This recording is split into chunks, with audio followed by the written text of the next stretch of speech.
Две тысячи лет крылатой фразой было «Я гражданин Рима». Сегодня в свободном мире это должно звучать так: «Я берлинец».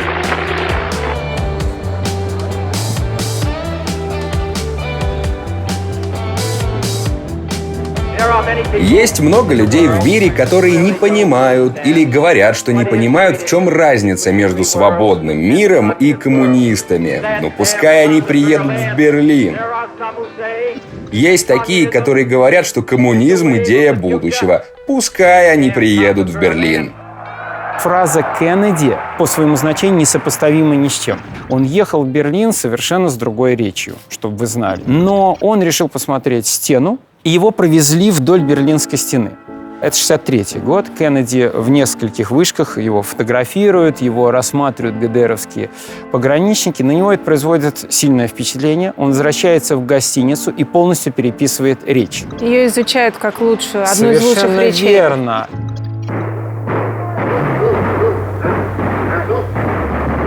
Эта стена – преступление не только против истории, но и преступление против человечества, которое разделило семьи, разделило мужей и жен, братьев и сестер и продолжает делить людей, которые желают объединения. Те, кто считает, что коммунизм – это светлая система будущего, пусть он приедет в Берлин. Тот, кто считает, что с коммунистами можно подписывать договора, жить мирно и так далее, пусть он приедет в Берлин. Те, кто говорят и так далее, пусть он приедет в Берлин. Последний раз он повторяет эту фразу по-немецки «Lass in Berlin kommen».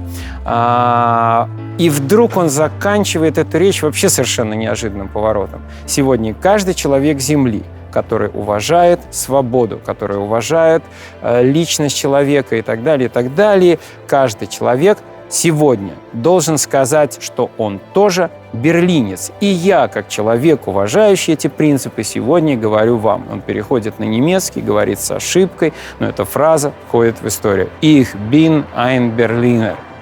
Ошибка – это артикль, вы, наверное, знаете. «Ein» – это артикль неодушевленного предмета, «ein Berliner» – это булочка, да, берлинец. Но в этот момент никто не обращает внимания на эту ошибку. Ich bin ein Berliner. Все свободные люди, где бы они ни жили, граждане Западного Берлина. Поэтому я, как свободный человек, с гордостью заявляю: я берлинец.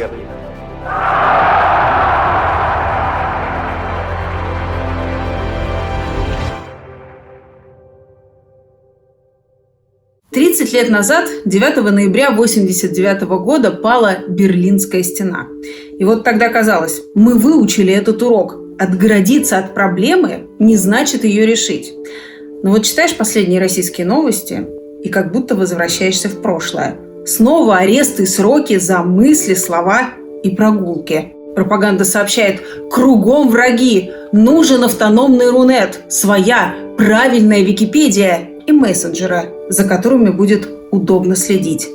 Так душно, что хочется проветрить. Снова, как в 89-м, не хватает свежего ветра перемен.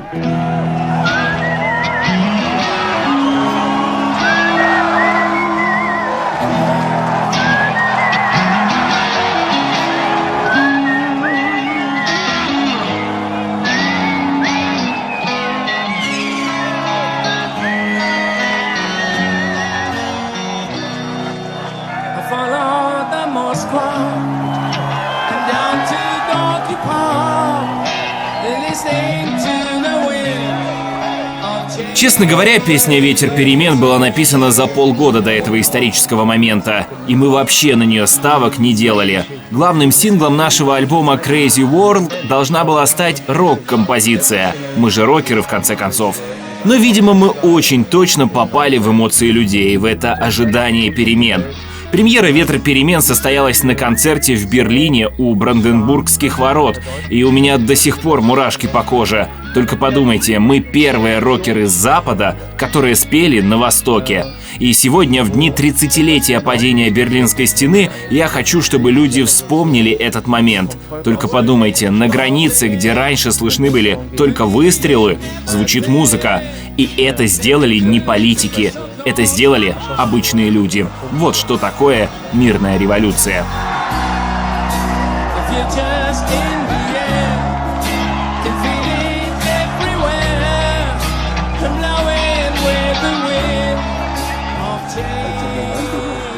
«9 ноября 1989 года мы сидели в штабе и смотрели телевизор, где член Политбюро Гюнтер Шабовский заявил, что они готовы открыть границу. И вдруг в центр города к стене начали стекаться массы людей. Особенно их было очень много в районе моста Борнхольмер. Мы растерялись и просто не знали, что делать. Просто сидели на своих постах и ждали какого-нибудь приказа. Но приказа не поступало. Я никогда в своей жизни не видел такого огромного количества людей в одном месте. Было очень много журналистов, телевизионных камер. Я позвонил премьер-министру ГДР, господину Модроу, и спросил, открывать ли Бранденбургские ворота. И премьер-министр сказал мне: «Пожалуй, да, иначе нас закидают камнями». И я ему ответил: «Да, Ганс, ты прав». И мы открыли ворота. И в этот момент чувствую, что меня кто-то стучит по плечу. Это была какая-то пожилая женщина, и она говорит: «Но вы же тоже этому рады?» Что я мог ей ответить? Я еле натянул улыбку и сказал: «Да, я тоже рад».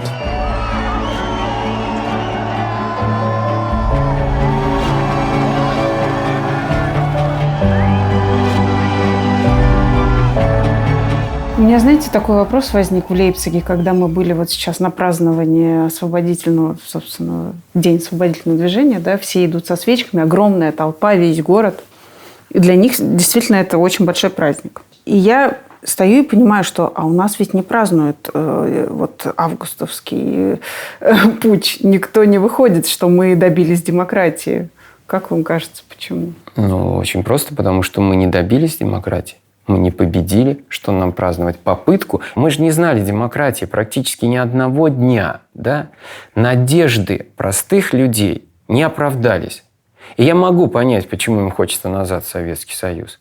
Потому что те надежды, которые у нас были тогда, они не состоялись.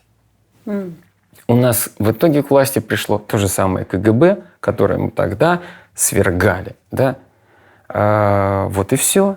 Что нам праздновать?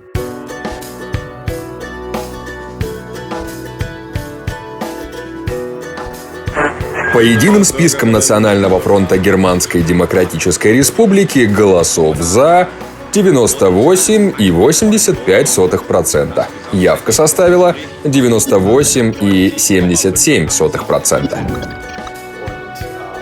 Мы тогда были в шоке. Мы ничего не ждали от тех выборов. Исход, как всегда, был известен заранее, но так нагло сфальсифицировать результат они, по-моему, своровали около 15% голосов. Кстати, поддельные бюллетени сегодня выставлены в нашем городском музее. А мы тогда уже каждый понедельник выходили с митингами на улице. То есть по телевизору нам говорили про одну страну, а на улице мы видели совершенно другую.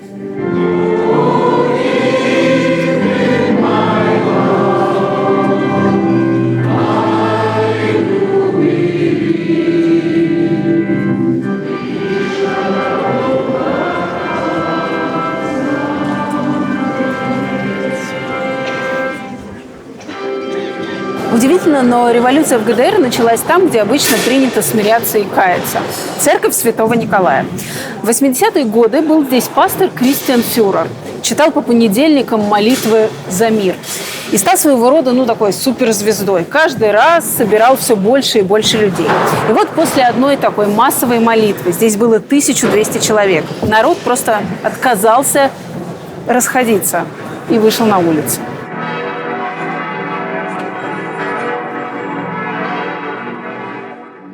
Bei die Knie, ja, und dann weiter. Gar nicht so wichtig nehmen, diesen Akzent. Dann gibt es immer noch ein bisschen die Situation, wenn du in das Coupé reingehst, dass du das erste Bein zu hoch nimmst. Когда мы начали воевать за свою свободу, я уже танцевал в этом театре. Мне было 24 года. И у меня было очень много приглашений выступать с нашими постановками на Западе. Но я не мог поехать, потому что у меня не было загранпаспорта. И, конечно, меня это угнетало. Моя профессия напрямую связана со свободой. Нужно свободно мыслить, свободно передвигаться по миру, а в ГДР этого всего не было. Российские актеры и артисты обычно самые аполитичные люди. И если они к какому-то движению присоединяются, то в самую последнюю очередь, когда уже задели человека их профессии, посадили или обвинили в чем-то. Как было у вас? Я всегда считал, что если ты работаешь на сцене, нельзя быть аполитичным. Сцена не только для искусства, она должна отражать ситуацию в стране. Ведь именно в театре люди задаются вопросами о смысле жизни. И для жителей Восточной Германии театр был особенным местом, где можно было получить хоть какие-то ответы. Например, мы ставили Хайнера Мюллера или Толстого, которые идеально отражали нашу действительность. И это было очень опасно, но, к счастью, в худсовете, который принимал спектакли, сидели достаточно тупые люди, и они не улавливали ни одного намека. Я даже умудрился протащить как-то без цензуры Фауста с такими очень жирными отсылками к нашей власти. У меня по сцене скакали танцовщики в униформе. Я там очень хорошо прошелся по полицейским. Протесты в Лейпциге, как это обычно водится, жестоко разгоняли. В рупор им кричали: «Расходитесь, мы народная полиция!» А в ответ толпа скандировала: «Народ – это мы!» Эта фраза стала символом освободительного движения в Лейпциге. Как выяснилось позже, то же самое говорили нелегальные мигранты из Мексики, когда в свое время выходили на демонстрации в США. «Америка – это мы». Потом эту фразу повторяли во многих странах мира. И сегодня что-то подобное можно услышать в России. Ничего не напоминает? Власть – это мы. На плакатах тогда писали о свободе. Свободе путешествий, свободе выборов, свободе прессы и так далее. В общем, мы хотели выражать свое мнение свободно. Тогда это было самое важное.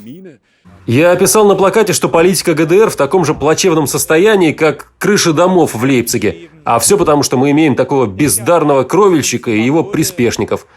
Юмор был в том, что Хонекер, руководитель ГДР, по первой профессии был кровельщиком. Я шел и нес свой плакат, а там стояли какие-то люди с видеокамерой, и я думал, что это второе немецкое телевидение с Запада. Я даже специально в камеру показывал свой плакат, тряс его. И только потом я узнал, что на самом деле это были агенты Штази. Один раз, когда я принимал участие в демонстрации, меня арестовали полицейские Штази. А у меня через полчаса репетиции, представляете, я сбежал. Полицейские кинулись за мной, но их не пропустил вахтер театра. Типа, предъявите пропуск, и все тут. Помню, я никак не мог прийти в себя и станцевать сольный номер. Коленки тряслись. А в голове была только одна мысль. Еще 20 минут назад я мог сесть в тюрьму.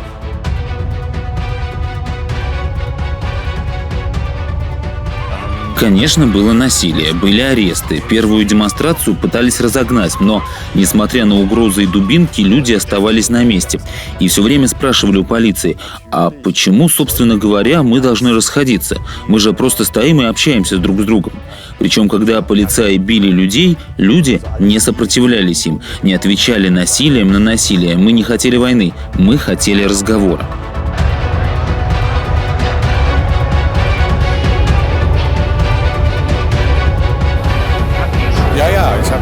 Солдаты Штази достаточно жестко разгоняли митинги. Я принимал участие в этих демонстрациях каждый понедельник. Так вот, когда люди были толпой, то ничего не происходило. А когда мы немного разбредались, то полицейские сразу нападали. Была такая, знаете, охота на людей. Да, это было очень некрасиво с их стороны. В моей жизни церковь не играла особой роли. Но мне было очень интересно, что происходит в Лейпциге. Однажды я сел в машину и приехал сюда. Уже при подъезде к городу полицейские подразделения тормозили таких, как мы, и спрашивали: куда едете, зачем. Машины, в которых было трое и больше людей, вовсе не пускали в город. Их просто разворачивали обратно. Но я соврал, сказал, что еду не в Лейпциг, а в другое место. И так смог прорваться в город. В городе было очень много военной техники. Но кроме полиции были и добровольные дружины, которые состояли из рабочих фабрик и заводов. Они просто бродили по центру и, наверное, ждали каких-то распоряжений от властей. Вообще, конечно, удивительно, в стране, в названии которой есть слово «демократическая», да, вот Германская демократическая республика. Любой твой выход на оппозиционный митинг или там, если ты разворачиваешь плакат с какими-то лозунгами, которые не нравятся правительству, это сразу оборачивается арестом. Конечно, теперь для человека из Европы, да, для моих ровесников особенно, это звучит как-то ужасно и непонятно. А для меня, человека из России, вполне себе уже можно представить, как это все было.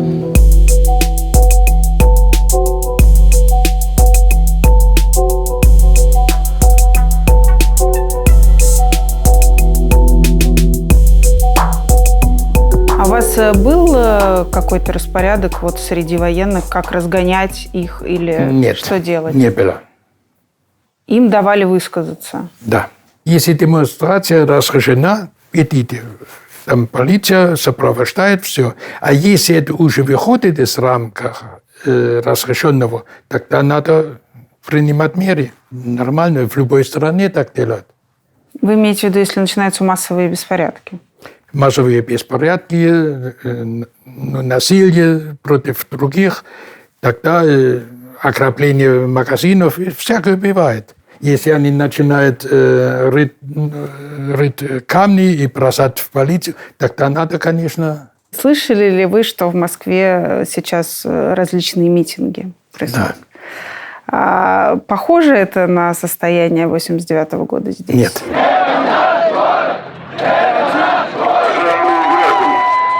Во-первых, оппозиционный... Этот Навальный, кто это? Это лидер оппозиции. Какая оппозиция? А что он хочет? Свободных выборов, свободу прессе. Все, о чем мы с вами только что говорили. У нас даже лозунги, вот у вас был «Мы народ», а у нас «Мы здесь власть». Все то же самое. Ничего нового. Да, и когда он, допустим, у власти, тогда он то же самое делает. Он пока не у власти, он пока это блогер. Свойственно всем людям. Не обвиняйте его, он еще ничего не сделал. Власть коррумпирует. А вы смотрите новости из России? Конечно, каждый день. Русские новости. Ну да, российские новости. Вы где читаете новости? В каких изданиях? Ну или Нет, по телевидению? по телевизору. А какой канал вы смотрите? РТР «Планета». Ага, Россия, понятно. Да. Я вместе просто... смотрю. Все. И 60 минут. И 60 минут да. смотрите. Все понятно. То есть вы считаете, что то, что сегодня в России, так как вы так осведомлены, требует народ, никак не похоже на то, что было в Берлине в 89-м, в Германии? Вы делаете небольшую ошибку. Вы говорите, что требует народ, что требует определенная часть народа. Ну, и здесь же была тоже... Не весь народ. Здесь же тоже не весь выходил на улицу, я правильно понимаю? Но здесь стало больше и больше. Угу. А это не весь народ. И если вы спрашиваете сейчас, сколько людей сказали, было бы лучше, если опять стена была. Так. И эта часть народа, который в Москве идет на улицу, это тоже не весь народ. Это просто люди, которые думают, что все будет лучше. Дело в том, что система вот этой тоталитарности социалистической, она в этот момент жутко давила молодежь. Да? В этом мы похожи. Но проблема в том, что она не устраивала и верха. Не было ни одного человека, который готов был бы за эту систему вот действительно яростно бороться, положить свою жизнь и так далее. В сегодняшней России, к сожалению, за ту систему власти, которая существует, тоже есть отчаянные борцы, которые готовы бороться, которые пойти на кровавый конфликт и так далее.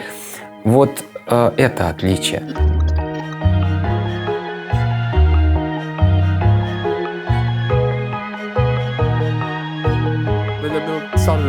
Когда начали строить стену, мне было 3 года, так что я ничего не помню о том времени. Но я вырос с четким осознанием факта, что семья разделена. Мой отец был коммунистом, а поскольку коммунистическая партия была запрещена в Западной Германии еще до моего рождения, в 1956 году, он переехал на Восток. Но мать-то коммунисткой не была, и возникла дилемма. Она хотела все еще общаться с родственниками на Западе, пошла в официальное учреждение и попросила разрешения навещать родственников. Ей разрешили, но отобрали западногерманский паспорт, а вместо него выдали восточногерманское удостоверение. Когда они построили стену, то это разрешение отменили, потому что началась якобы холодная война, и теперь это все очень опасно. Так что моя мать оказалась заперта в Восточной Германии. Для нее это была трагедия. Когда я пошел в школу, я, конечно, ежедневно слышал от учителей, что Великий Советский Союз – наш большой брат, который помог избавиться от нацистов, и что все нацисты переехали в Западную Германию, а стена нас от них защищает. Но я никак не мог понять. Вот моя бабуля, да, она живет за железным занавесом, значит, она тоже мой враг и нацист, получается. Я искренне не мог в это поверить. Вы родились уже при советском строе, будем так говорить, в ГДР. Откуда в вас эти шальные мысли о том, что это все какой-то неправильный режим, и ФРГ живет лучше? Вы же на одной пропаганде росли. Сейчас попробую объяснить. Я родился в 1948 году в зоне, которая была под контролем Советского Союза. Потом я пошел в школу, а там, как известно, все и закладывается.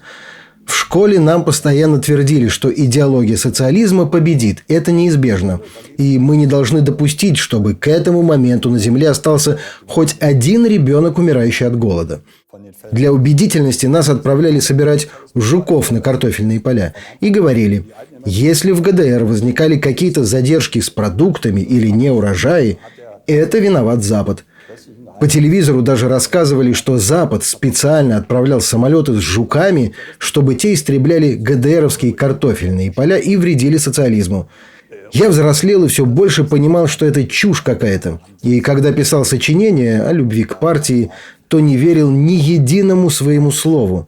Меня тошнило от того, что меня заставляли целовать чью-то жопу.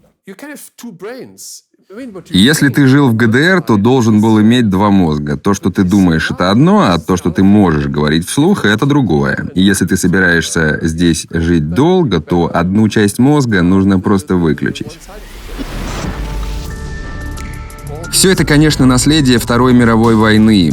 Как вы знаете, после войны Великобритания, Франция, США и СССР поделили Германию на 4 части. Западные союзники потом объединились, а Советский Союз стал руководить Востоком. И чем дольше существовала Восточная Германия, тем больше люди осознавали абсолютный контроль СССР, коммунистической системы, нехватку свободы. Они понимали, что единственный способ выжить – это уехать. И все больше и больше людей это делали. Просто получается, что Берлин оказался тем городом, когда на очень маленькой территории можно было сравнить и показать сразу две системы, да? Какая лучше, демократия или коммунизм? В Советский Союз мало кто ездил из-за границы, советские граждане практически не были на Западе, кроме каких-то там дипломатов. А здесь наглядно можно было посмотреть и понять недостатки или преимущества той или иной системы. Люди, которые переходили на Запад еще до строительства стены, их было на самом деле невероятно много. Например, когда я учился в университете на факультете физики, каждый третий студент у нас уехал на Запад. Я тогда только начинала работать в больнице, но сразу же обратила внимание, что на многих местах не хватает врачей. Стену построили, чтобы люди, получившие высшее образование в ГДР, попросту не сбегали, а иначе страна очень скоро стала бы безлюдной. 1961 год начинается с того, что уходит 1000 человек в день, и на момент постройки стены уходит 2000 человек в день. В день! Вы можете себе представить? ГДР с 1949 по 1961 год потеряла четверть своего населения. ГДР была идеальная страна для детей и стариков. Социальная сфера, детские сады, школы, да? Больницы, и прекрасные пенсии, распределение квартир – это все прекрасно. Но не было никаких возможностей для карьеры. Да? Угу. Им не так сложно было оказаться в ФРГ. А ФРГ – работа, там не хватало рабочих рук, там нехватка специалистов, там высокие зарплаты, и там ипотека 0%. Вы знаете, мне кажется, даже для сегодняшних зрителей ипотека 0% заинтересует, да? Это куда нужно улететь? Это не нужно улететь, это нужно убежать в Западный Берлин и оттуда самолетом ФРГ. Закончилась Вторая мировая война. Эти две страны, ГДР и ФРГ, они были в равных условиях изначально? На момент окончания войны фактически разницы нет. Германия очень сильно разрушена, бомбежки, взятия, уровень жизни примерно одинаковый, и в тот момент, когда они делят на сектора, да, разницы нет. В советском секторе даже было чуть-чуть лучше, потому что там быстрее наладили снабжение продовольствием, развернули медицинское обслуживание, то есть даже где-то было лучше. Разница начинается потом. Одно из сильно ошибочных решений, принятых Советским Союзом и конкретно Сталиным, это вывоз промышленного оборудования из Германии. В качестве репараций. Я понимаю, что Советскому Союзу нужно было восстанавливать свою экономику, но заводы разбирались, станки целиком вывозились. Они практически превращают территорию, она еще не ГДР, территорию будущей ГДР в сельскохозяйственную зону. А на Западе, наоборот, не вывозится оборудование. Наоборот, его тщательно охраняют и льют огромные инвестиции. План Маршалла. BMW, Mercedes, Audi, Volkswagen, Porsche, Opel – это марки машин, выпускаемых на бывших военных заводах, перестроенных на мирный лад. Я назвал только автомобили. А были еще и паровозы, самолеты, медицинская продукция, многое-многое-многое. Made in Germany. Это относилось к Западной Германии. И, конечно, советская власть была вынуждена построить эту самую стену. Но я бы перекинул к сегодняшним временам. Проблема та же самая. Как только начали строить вертикаль, так ресурсы втягиваются в эту самую вертикаль. Власть в этой ситуации говорит: вот на тебе величие. И начинает говорить про подъем с колен. Все бурно аплодируют, не замечая, что уже 6 лет мы в экономическом росте твоей конкретной семьи имеется пробуксовка. Правда ведь? Зато кроме нашей. То есть мы занимались идеологией и навязыванием социалистических каких-то надежд и лозунгов, а там занимались производством и экономикой. Соглашусь со всем, кроме слова «навязывание». В ГДР хватало собственных инициатив, энтузиастов, да? ГДР еще приходилось иногда ГДР и сдерживать. Ведь на Потсдамской конференции в 1945 году Сталин, Черчилль и Труман 4D назывались решения Потсдамской конференции. Демилитаризация, полное разоружение Германии. Денацификация – это выявление наказания нацистских преступников. Децентрализация. Вот тут и самое интересное начинается. Воссоздание исторических областей Германии как самостоятельных федеральных объектов. У каждой будет собственное правительство и, внимание, собственная конституция. И, наконец, 4D – демократизация. Да? Проведение свободных выборов, чтобы в каждой земле избрали правительство и избрали представителей в общий германский парламент. И вот они делят страну на земли и проводят выборы. Проводят вместе, а результаты поразительно разные. А на территории, которую контролирует Советский Союз, почему-то победили исключительно прокоммунистические партии. И если вначале кажется, что их много разных, то после выборов они моментально сливаются в одну социалистическую единую партию Германии. У них 85%, у них моноправительство. И в каждой из земель, вы не представляете, случайное совпадение, в каждой из земель принимают конституцию, которая предполагает национализацию земли, заводов и строительства социализма советского типа. Вам ничего это не напоминает? Что вы? Никакие выборы. Знаете, вообще, когда ты работаешь гидом по Берлину, ты на экскурсиях часто говоришь: давайте не проводить параллели с параллельностью. Современностью, простите. Очень хочется. Как вам кажется, у правительства вообще был другой вариант? Как-то дипломатичным путем это решить эту проблему. Да. Ирина, прекрасный вопрос. Но ответ вас удивит. Стена – это самый дипломатичный путь решения этой проблемы. Западный Берлин и само существование был проблемой как для СССР, так и для Америки. Для Кеннеди это была самая большая головная боль, от которой он бы с удовольствием избавился. Западный Берлин был гигантской расходной статьей для Америки. Это была очень тяжелая нагрузка. Держать войска там для чего бессмысленно. В принципе, никаких выгод Западный Берлин им не давал, кроме политических дивидендов. А политические дивиденды, я вам объясню очень просто. Пока Берлин вот с таким неопределенным статусом, вся разделение Германии на ГДР и ФРГ временное. А теперь давайте представим себе.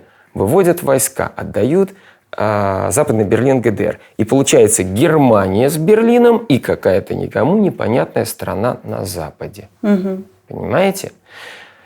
При всей невыгодности Западного Берлина он поддерживал впечатление, что ФРГ – это тоже Германия. На встрече в Вене Кеннеди и Хрущев говорят лично, говорят об этом достаточно открыто, вдвоем. Кеннеди объясняет Хрущеву, что я бы рад, но не могу. Да? И Хрущев очень агрессивно давит на Кеннеди во всех переговорах. И официальных, и неофициальных. Кеннеди говорит, давай договоримся по Кубе, по Лаосу, давай проведем разоружение. Мы оба понимаем, что боезапасы ядерные слишком велики, надо как-то их снижать. И на это всегда в разных формах получает один ответ – Берлин.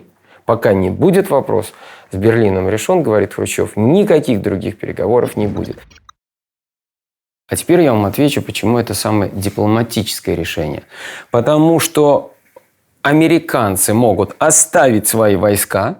Кеннеди может Конгрессу сказать, вот видите, я не уступил, я не отдал Западный Берлин, ну и союзникам тоже. А Хрущев решает самую главную проблему. Они не позволят населению ГДР уходить на Запад.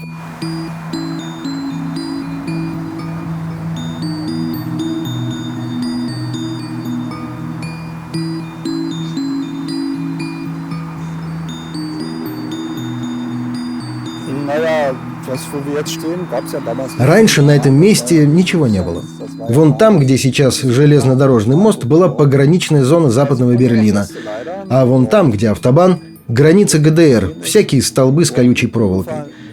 Решиться на побег было очень страшно, поэтому прежде чем зайти в воду, я выкурил сигарету и навсегда попрощался со всей своей жизнью в ГДР. Была полночь. Чтобы остаться незамеченным, я надел темную рубашку и темные джинсы, а кожу я вымазал мазутом. Кстати, рубашку я довольно быстро снял, она только мешала плыть тихо.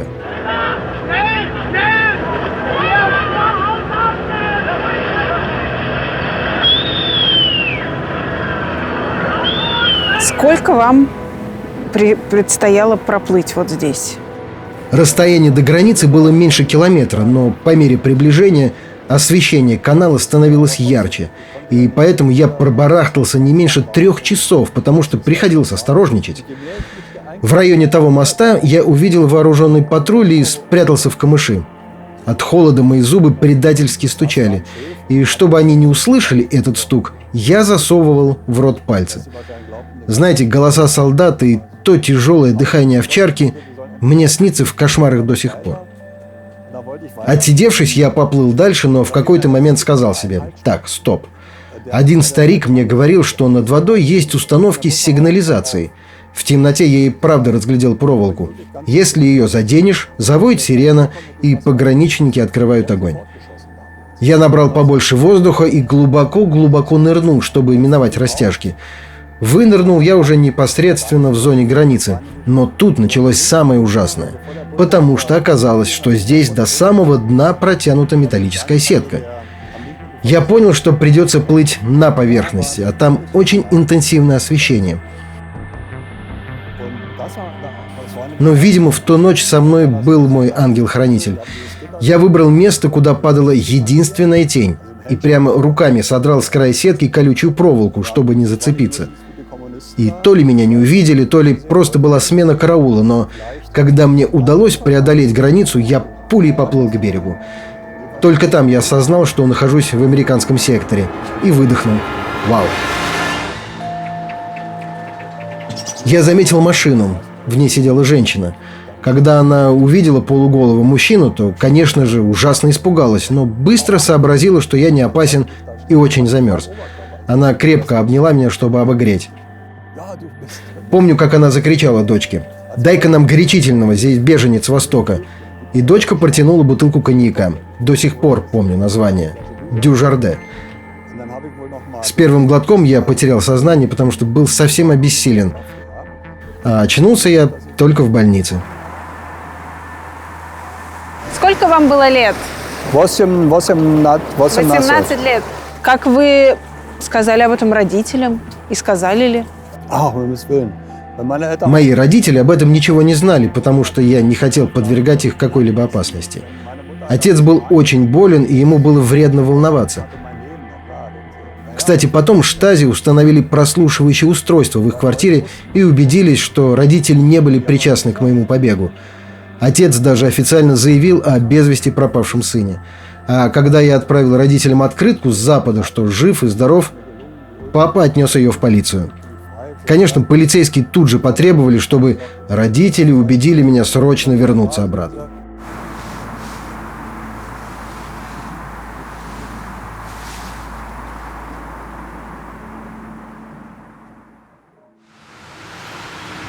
Вот смотрите, вот биография Карла Маркса. Нет, это не это биография. Так. Ну вот это можно читать. Понятно. А вы знаете Карл Маркс? Конечно. Карла Маркса я знаю. Что еще у вас тут интересно? А вот, ГДР. Кто был... Кто есть кто в ГДР? Кто занимает какую-то должность в ГДР? И вот, естественно... Энциклопедия. Да, Вы есть в этой книжке? Нет, я слишком незначительный человек. Что было вот вашей задачей? Моя задача...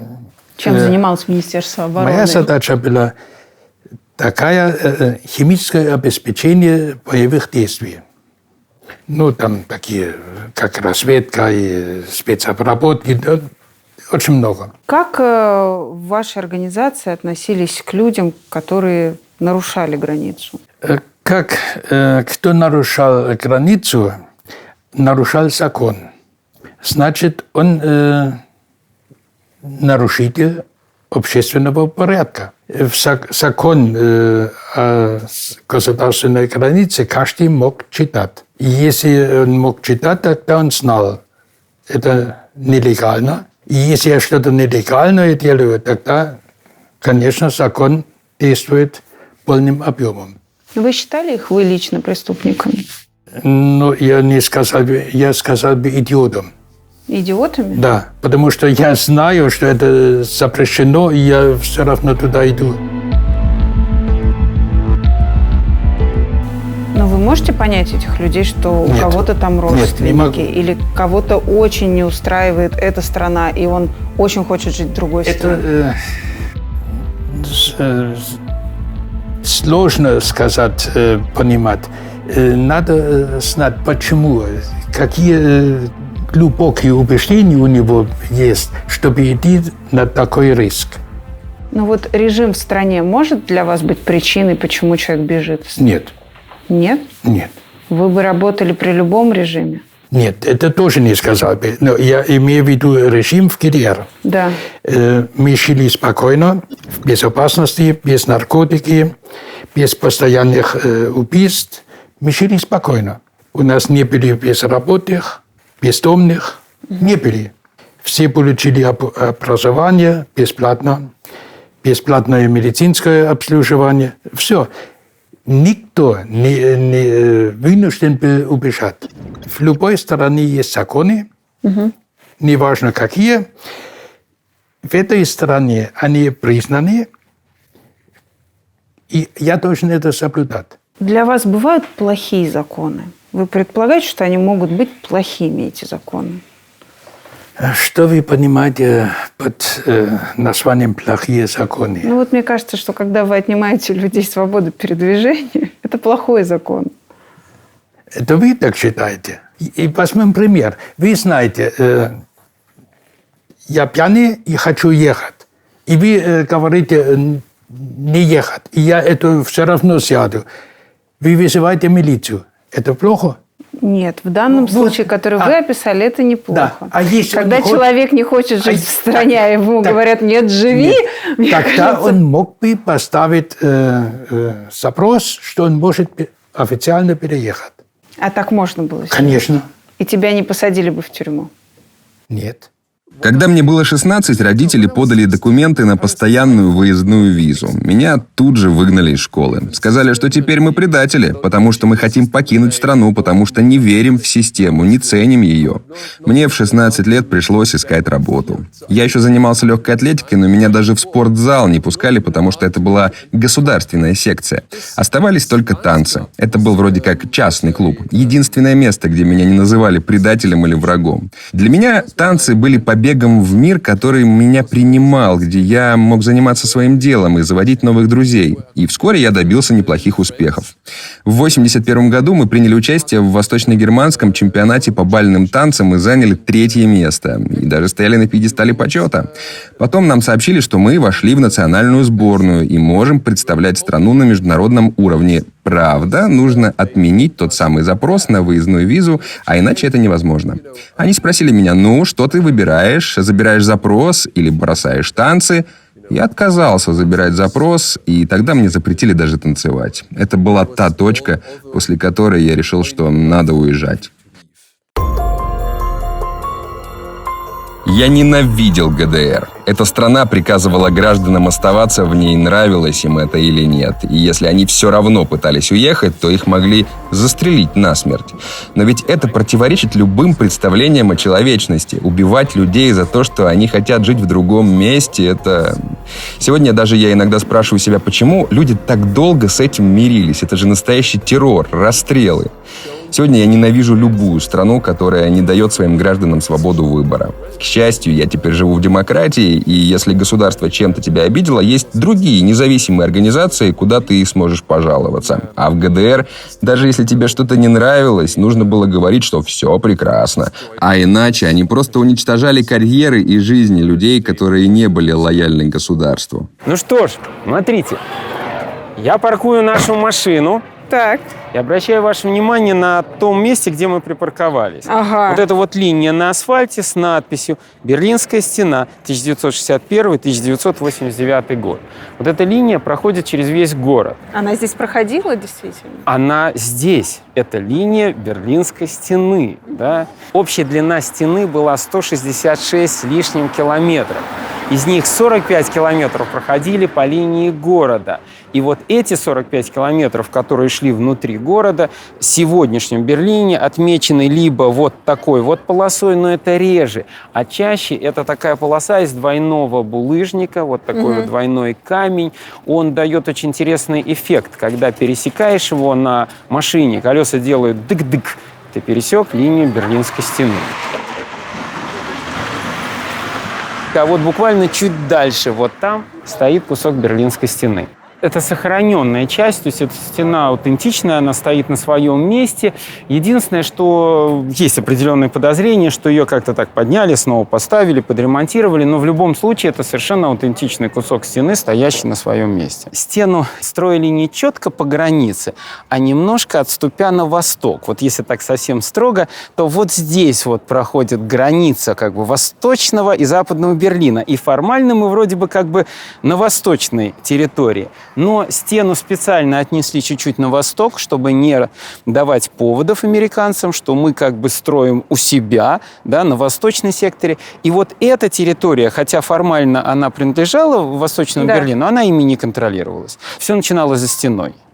Там вроде бы тоже была восточная территория, но вот она уже была жуткой прострельной зоной, где убивали каждого и сразу, в тот момент, как только он появлялся вот в этой полосе между двух стен. Полоса не была пустой, там была жуткая начинка, там было все, что существовало в мире для того, чтобы не дать человеку пройти.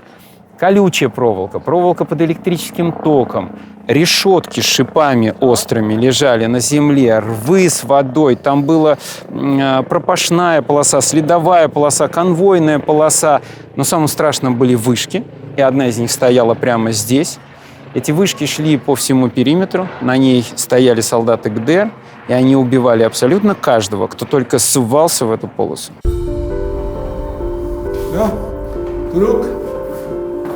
Hallo Agenda. Dann gehen wir mal hin da, ja? Komm mal rein.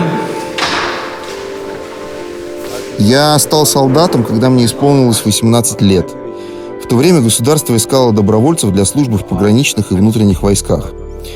Мы тогда жили одни с моей мамой-пенсионеркой, потому что папа умер в 1956 году.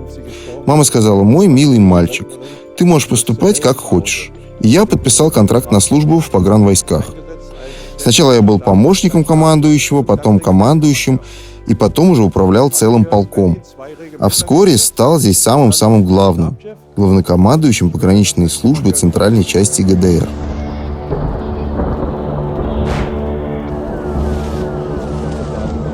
Солдаты, которые служили в нашем подразделении, имели конкретную задачу – охранять границу ГДР.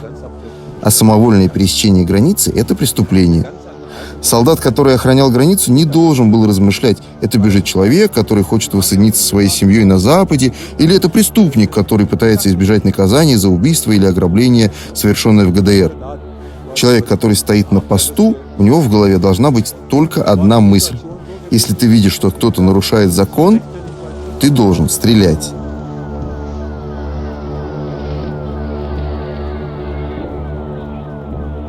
Вы использовали когда-нибудь служебное оружие? Я мог использовать только тогда, если это угроза для моей жизни. А если по-другому, тогда я должен сначала предупредить, потом предупредительный выстрел делать, и потом нацеленный, но на ноги, на нижний экстремитет. Конечно же, был запрет стрелять по детям или стрелять по беременным женщинам. Но человек, который стоит на посту ночью и видит беглеца, как он может в темноте разглядеть, это ребенок бежит или беременная женщина? К тому же солдат всегда стремился исполнять свой долг, защитить границу. А мы были очень сознательными гражданами. Мы стоим на восточном берегу, а вот тот берег западный. В этом месте граница проходила по каналу, чуть дальше он как бы вытекает из Шпрее. На востоке с этой стороны здесь была, соответственно, вот эта вот прострельная зона. И здесь на восточной стороне стояла вышка. Она аутентичная, она настоящая, она до сих пор стоит. Вот с этой вышки стреляли, убивали людей. Сегодня в этой вышке, в бывшей как бы сторожевой башне границы ГДР, находится мемориал, посвященный Гюнтеру Литвину.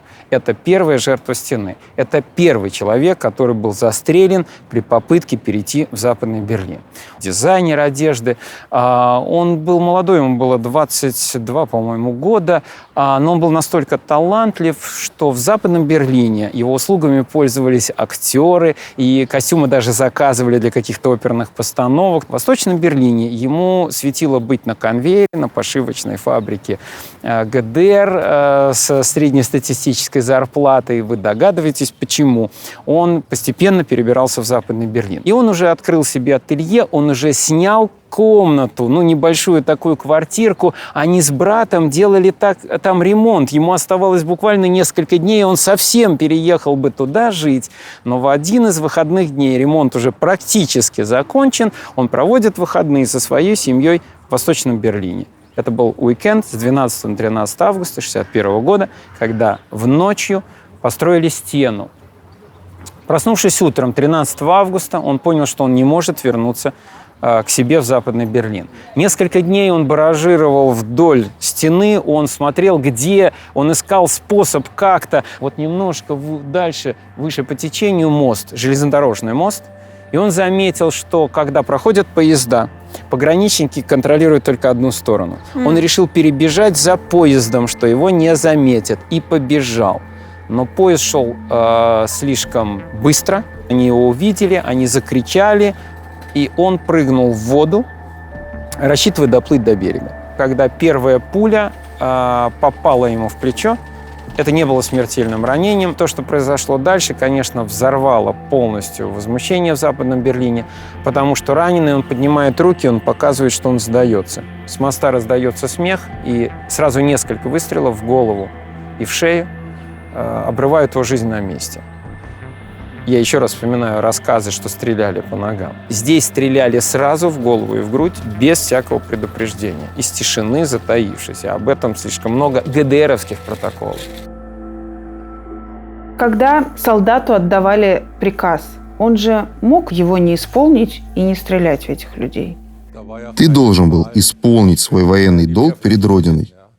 Еще во время военной подготовки солдату задавался вопрос, готов ли он применять оружие при несении военной службы. И если солдат говорил «нет, не готов», то, конечно, он был непригоден для службы на границе. То есть еще на этапе подготовки к службе солдаты должны были осознать, какая ответственность на них ложится, в том числе политическая ответственность.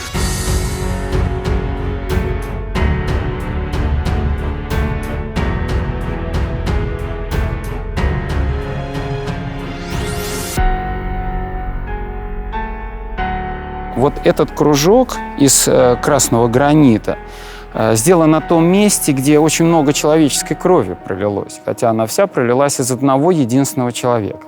Его звали Петер Фехтер. Это молодой парень, посмотрите, по годам жизни ему было всего 18 лет, простой строитель, каменщик ГДР, решил убежать в Западный Берлин. Они бегут в тот момент, когда еще не было вот этой простреленной полосы. Была всего лишь одна стена, и, казалось бы, прыгни, да, и ты уже там. Они бегут вдвоем и прыгают вдвоем. И вот первому парню повезло. Он спрыгнул, он упал, но он приземлился на той стороне, он уже в Западном Берлине. А буквально несколько секунд не хватило Петеру Фехнеру. В него вонзилось сразу 35 пуль. Он упал на восточную сторону, видите, вот сторона, вот здесь он лежал. Он был жив, он звал на помощь. Он звал на помощь 1,5 часа. 1,5 часа к нему никто не подходил. В сегодняшнем Берлине стоит вот эта вот стела, на ней написано «Петер Фехтер, 1944-62 год». Он всего лишь хотел свободы.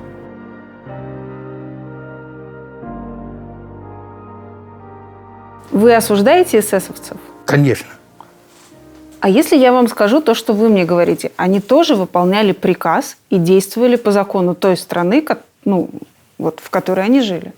Да, хорошо. Пока они внутри Германии были, ничего, пусть они делают, что хотят. Но СС действовала во время войны очень преступно. Об этом надо говорить. А если я ни на кого не напала.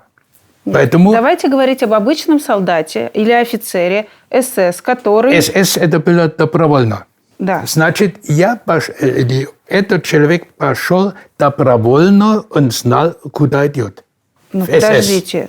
Вы хотите сказать, что в ваши времена в ваше министерство или в министерство Штази шли не добровольно? Добровольно, а мы никого не убивали, мы никакие военные преступления совершили. Нет, мы сейчас я не говорю о том, что те начали войну, а вы не начинали войну. Вы мне говорите, что этот человек вынужден был стрелять в перебежчика или открывать огонь по демонстрантам, потому что такие были законы. Мы исполняли закон. Так и СС тоже, они... Исполняли закон.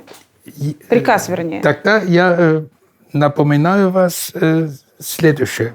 Я, как военный, имел право не выполнить приказ, если этот приказ против человечества. Тогда я могу сказать, я не буду выполнять. Все. Они это сказали? Нет. Они убивали, они могли сказать «нет». А они сделали. Вы осуждаете тех, кто все-таки нажимал на курок? Нет. Своих коллег? Он выполнил свой долг. Но в чем разница?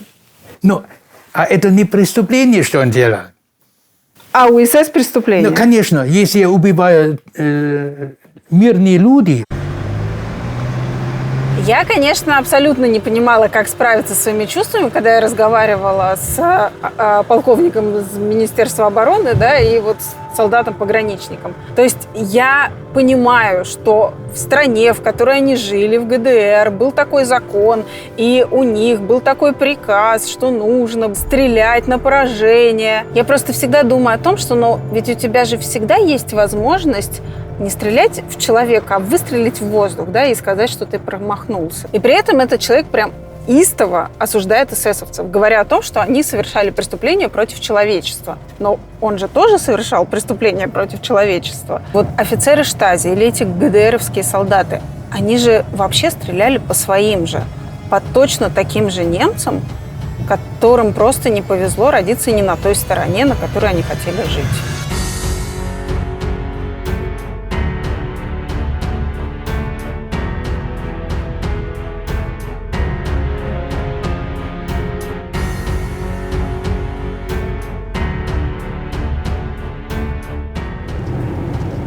В 1972 году для всех беженцев из ГДР объявили амнистию, которая позволяла спокойно приезжать на родину, навещать родственников.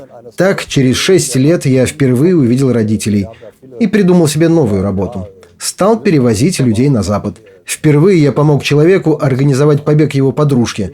А дальше как по цепной реакции. Следующий. Каждый раз это был чей-то брат, сестра или возлюбленная. Побег с помощью автомобиля – это был, пожалуй, самый легкий способ на тот момент. Потому что рыть туннель – это всегда было очень опасно и трудоемко. Тебя могли застукать. А на машине посадил человека в багажник и поехал. Их никогда не проверяли. За побег специальные коммерческие организации брали 30 тысяч дойчмарок. Сначала человек платил аванс, это около 10 тысяч.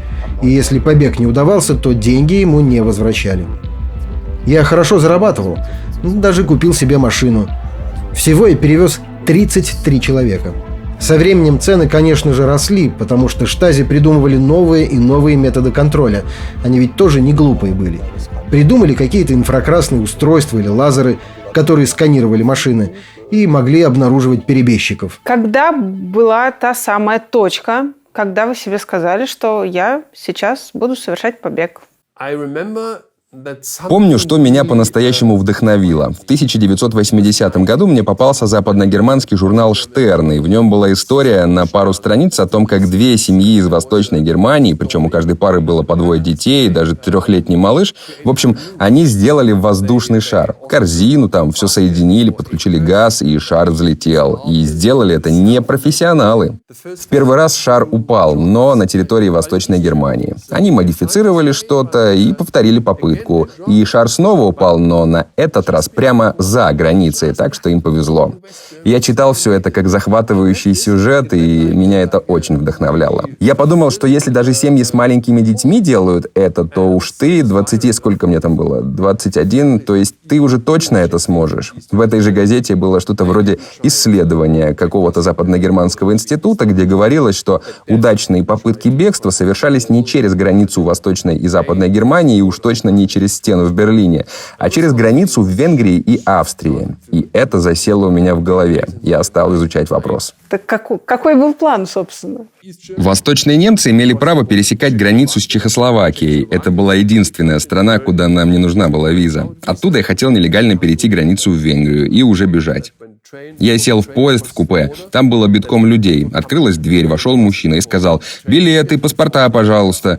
Все показали, а потом он посмотрел на меня и сказал: «А покажите ваш обратный билет». А у меня его не было. Он вызвал военную полицию. 4 человека в серой форме с оружием вошли в поезд, сдрапировали окна и заставили всех выйти. Они включили лампу и попросили меня раздеться. Порезали все в моем чемодане, даже зубную пасту порезали. Нашли маленький компас, бинокль, а потом меня отправили на допрос. Кто-то сел напротив меня, но я не видел его лица, только силуэт. И он все время спрашивал: «Хотите ли вы покинуть нашу страну нелегально?» Я всегда отвечал, что нет. Потом я понял, что неважно, что я отвечаю, они все равно постоянно задавали одни и те же вопросы. Я не могу сказать точно, сколько прошло времени, но за столом передо мной сменилось 5 или 6 человек, и все они спрашивали одно и то же. И в конце концов я сказал: «Да, хотел». И все закончилось.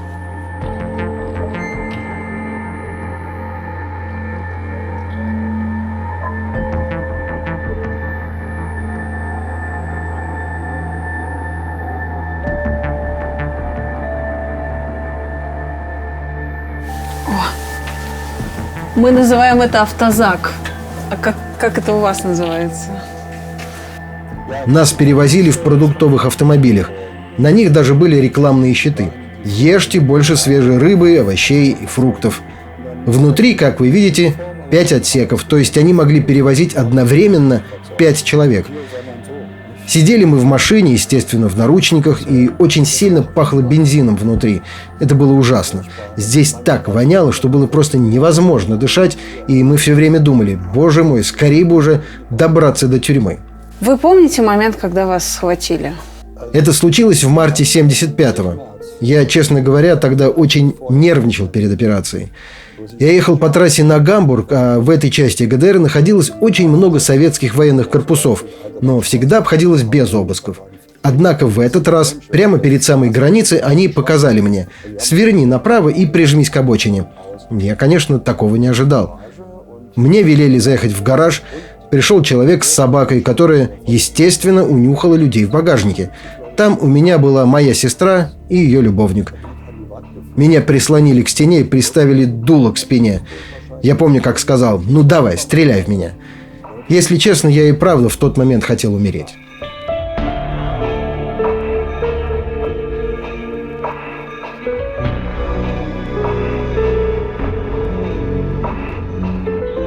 Конечно, мы можем сколько угодно говорить об этих случаях перебежчиков, но в большинстве своем люди все-таки жили в ГДР, строили карьеры, и я думаю, что многих это даже все устраивало. И вот интересно поговорить с людьми, которые, в общем-то, не сопротивлялись. Вот они как бы мирились, то есть не высовывались, или их, в принципе, все устраивало?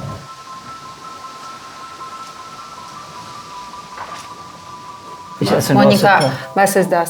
Солянка. Солянка? Солянка. Русская солянка. Это русский рецепт? Я не думаю, что русский рецепт. Я не думаю, что это русский рецепт. Я просто купила готовый суп и добавила туда немецкие сосиски. Не знаю, делают ли так в России? Может, добавляют мясо. Не знаю. Как вы познакомились? Мы сейчас отметили 22 года совместной жизни, но познакомились мы еще раньше, 24 года назад, в Лейпциге. Нас познакомили общие друзья. Моника, в 90-е годы в России все девушки мечтали выйти замуж, если ты живешь в провинции, за москвича, а все москвички за иностранца, причем любого. А в Восточной Германии было ли такое, что все мечтали выйти замуж за западного немца, потому что это престижно, он точно лучше живет и больше зарабатывает? Нет. У ГДРовских девушек не было цели выйти замуж за человека с Запада. Ну, я, например, была финансово независима, у меня было хорошее жилье, да и не было каких-то огромных запросов. Мне всего хватало. Я благодарна системе, которая у нас была при ГДР, потому что она дала мне очень много. Я получила бесплатное высшее образование. Этим западные немцы похвастать не могут. Ну, единственное, чему я немного завидовала, это то, что они могли свободно путешествовать. Мы, правда, тоже отдыхали в Болгарии, Венгрии, хотя я всегда мечтала побывать в соседней Австрии. Мне очень нравятся горные лыжи, а здесь и снега-то иногда не бывает. Вы верили вот в эту идею вообще социализма, что это возможно? И нравилась ли вам сама идея вот этой политической системы? Да, в социализм я верила. И даже сегодня мне кажется, что это хорошая система. Она помогает думать о ближнем. Когда уже Германия объединилась, мне довелось поработать с западными коллегами. И они говорили мне, что мы, восточные немцы, должны ценить наше умение работать дружно, потому что в западной части люди думают только о себе. И я приведу вам пример. Сразу же после падения стены я была в гостях у моего кузена в Карлсруэ. Мы были в трактире, и у меня не было денег, так как на тот момент ГДРовские деньги не принимали. И вот он заказал себе и жене еду, а я просидела с 8 вечера и до 11 без напитков и закусок. И вот он меня спрашивает, хочу ли я стаканчик пива. И я не выдержала и говорю, если честно, я очень голодна, я вообще еще ничего не ела. А он, как ни в чем не бывало. Ну и что ты от нас хочешь? Купи себе что-нибудь. В общем, в тот момент я все поняла про западный эгоцентризм. Мы, восточные немцы, улыбаемся, когда западники хвастают новейшими достижениями в области прав человека. Хотя на самом деле мы на Востоке давным-давно это придумали и использовали. Например, общедоступное образование. В ГДР оно гарантировалось всем. А сегодня в Германии 16 земель, и в каждой существует своя школьная система. И научную степень, которую вы получили в Мюнхене, могут не признать в Гамбурге или Нижней Саксонии. Во времена глобализации это просто не укладывается в голове. Когда вы жили в ГДР, вам как гражданину казалось, что вы защищены, что правительство заботится о вас? Вы это чувствовали? У нас была работа. Да, и в плане еды мы были более-менее обеспечены. Ну, конечно, какие-то дорогие дефицитные вещи были не так доступны. Всегда приходилось ждать с моря погоды. Нужно было вставать в очередь. Например, машину люди ждали по 10-12 лет. С бытовой техникой то же самое. Я так и не дождался своей очереди на квартиру. А купить ее было нельзя.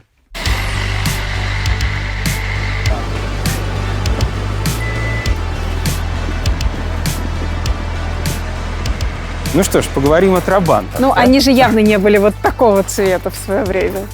Вот не берусь утверждать, потому что не люблю говорить о том, чего не знаю точно. Может быть, у кого-то и были, но давайте так. Это была самая распространенная машина у жителей ГДР, поэтому не исключено, что кто-то мог взять и покрасить в розовый. Она была распространенная, потому что популярна или не было потому другой альтернативы? Потому что она была альтернативы? единственная. Она была единственная машина, доступная жителям ГДР. Это вообще уникальный автомобиль. Он сделан из пластмассы, то есть это пластиковый корпус. В смысле, и у него серьезно? двухтактный мотоциклетный двигатель. Вы знаете, что такое двухтактный? Да, давайте попробуем. Нет, это вот так все-таки. Ну да, с кнопочкой. Хотите посидеть? Да, я Давайте садимся, да? Давайте попробуем сесть. Это прям пластик, серьезно. Господи, это же коробочка по убийству людей.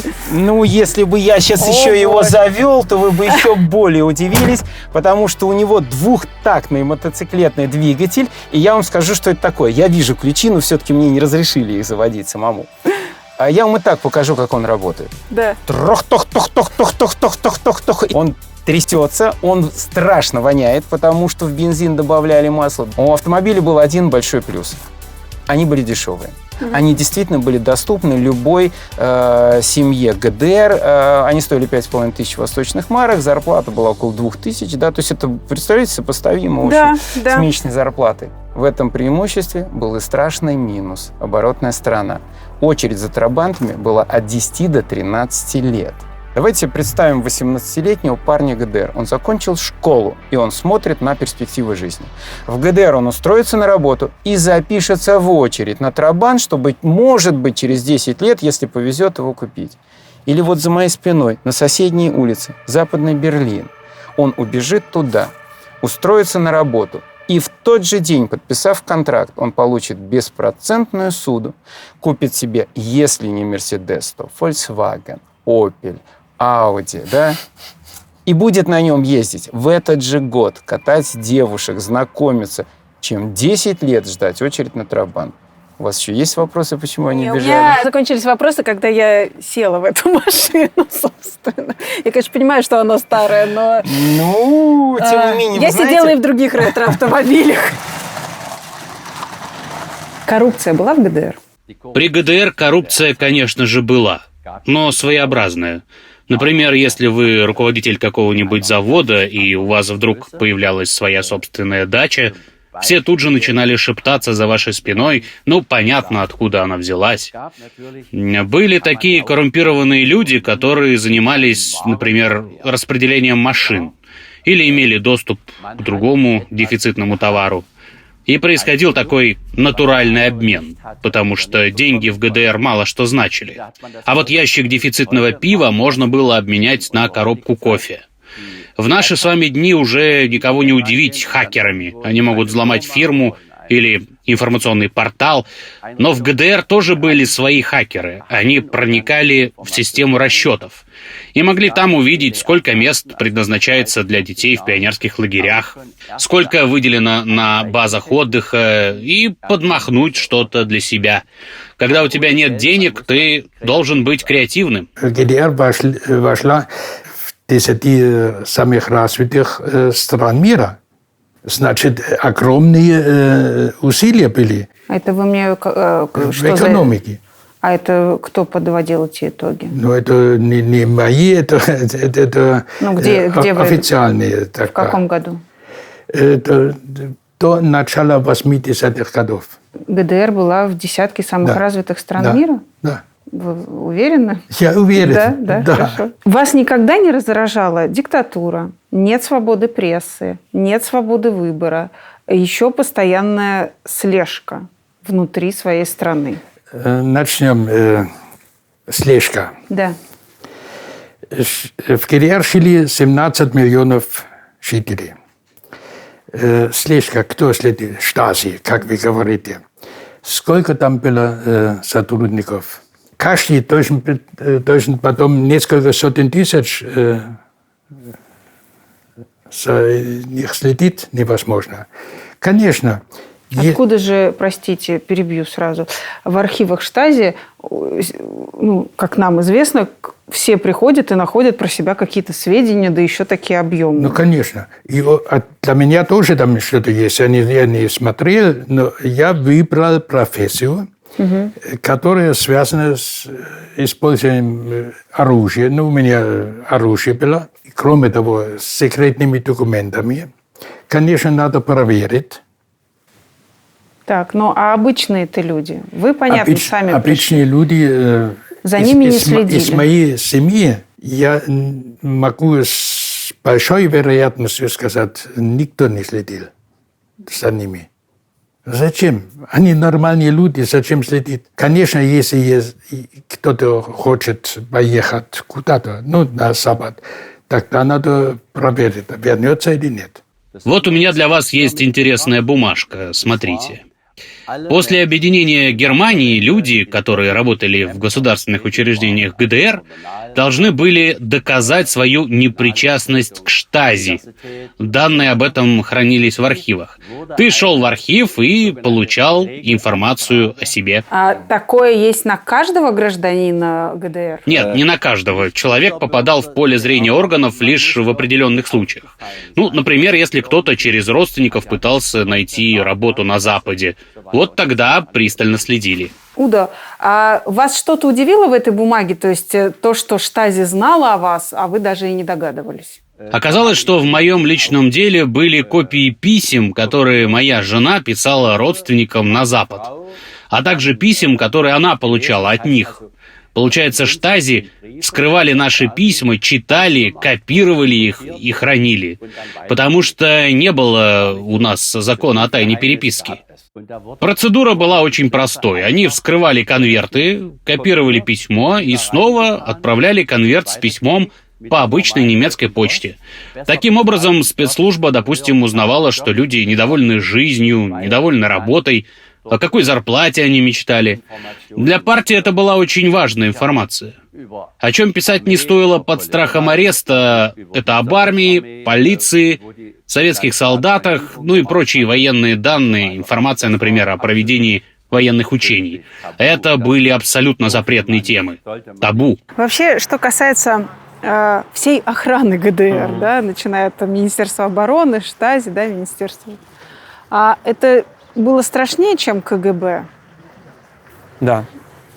А я так, знаете, подумал, кто я такой, чтобы судить, сравнивать. Да, я даже не какой-то научный историк, но я все-таки берусь утверждать «да». И ответ очень простой. Посмотрите фильм «Жизнь чужих». «Жизнь других». «Жизнь других», извините. Прекрасный фильм, да.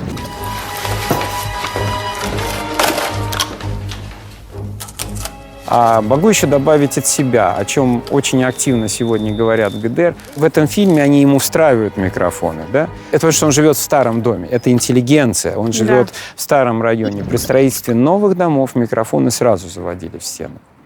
То есть вы, может быть, он сейчас и не включен, может быть, сейчас вас не слушают, но они все знали, что в каждой стене есть микрофон, и при желании тебя всегда можно прослушать. То есть технически в ГДР практически невозможно было что-то так скрывать надежно, да? Они на пикниках обсуждали сложные вопросы, но никогда не на кухне. Когда мы говорим там про 37-й, я понимаю, был Сталин, который боялся вот всех врагов, кругом враги, террористы.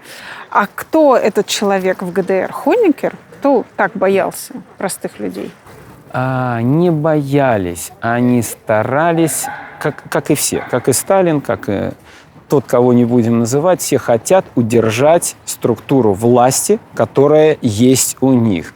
Они боятся любых перемен, они рассказывают, что перемены сулят катастрофы, и они хотят удержать власть. Когда народ уже не хочет, применяются жесткие репрессивные системы, цель удержания власти. Хонекер был один из умнейших людей, по крайней мере, тех, кого я изучал. Хонекер прекрасно понимал, что если не будет вот этой структуры подавления, не будет ГДР. Это ваша камера? Да, я здесь провел 11 месяцев. Это был мой номер. Здесь была одна кровать, здесь стояла вторая. В углу находился туалет и напротив него умывальник. Вот и все, что было в камере. В ваше время цвет стен был какого цвета? Темно-зеленый.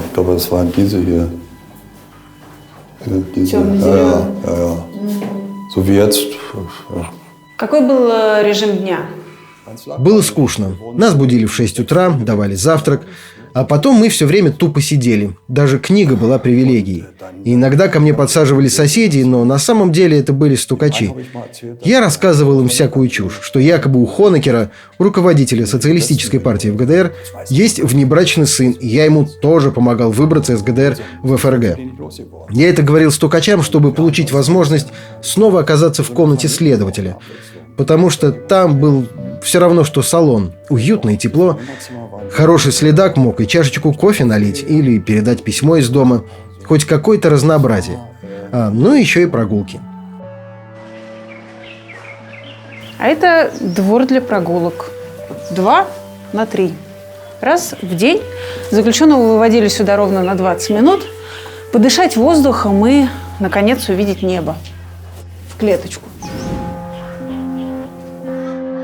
Мне дали 10 месяцев тюрьмы. Там мне пришлось делить камеру с 17 другими мужчинами. 3-этажные кровати, 1 унитаз, 1 раковина. Это было очень унизительно. В первые дни я думал, что не вынесу всего этого, но через несколько дней на площадке для прогулок, где мы проводили полчаса в день, я познакомился с одним заключенным. Он подошел ко мне и сказал, что наблюдает за мной и что я всегда смотрю в пол. А ты посмотри наверх, там небо и облака. Я с удивлением поднял глаза, и передо мной был милый, симпатичный парень, очень дружелюбный. Он предложил мне дружбу. Сказал: я попробую тебе помочь, но ты должен избегать депрессивного настроения. Замечай хорошее, не плохое. Трудно поверить, но это и правда помогло. Я с нетерпением ждал 23,5 часа, чтобы на прогулке снова увидеться с ним и хотя бы поговорить. Мы все еще лучшие друзья. Теперь он мой стоматолог.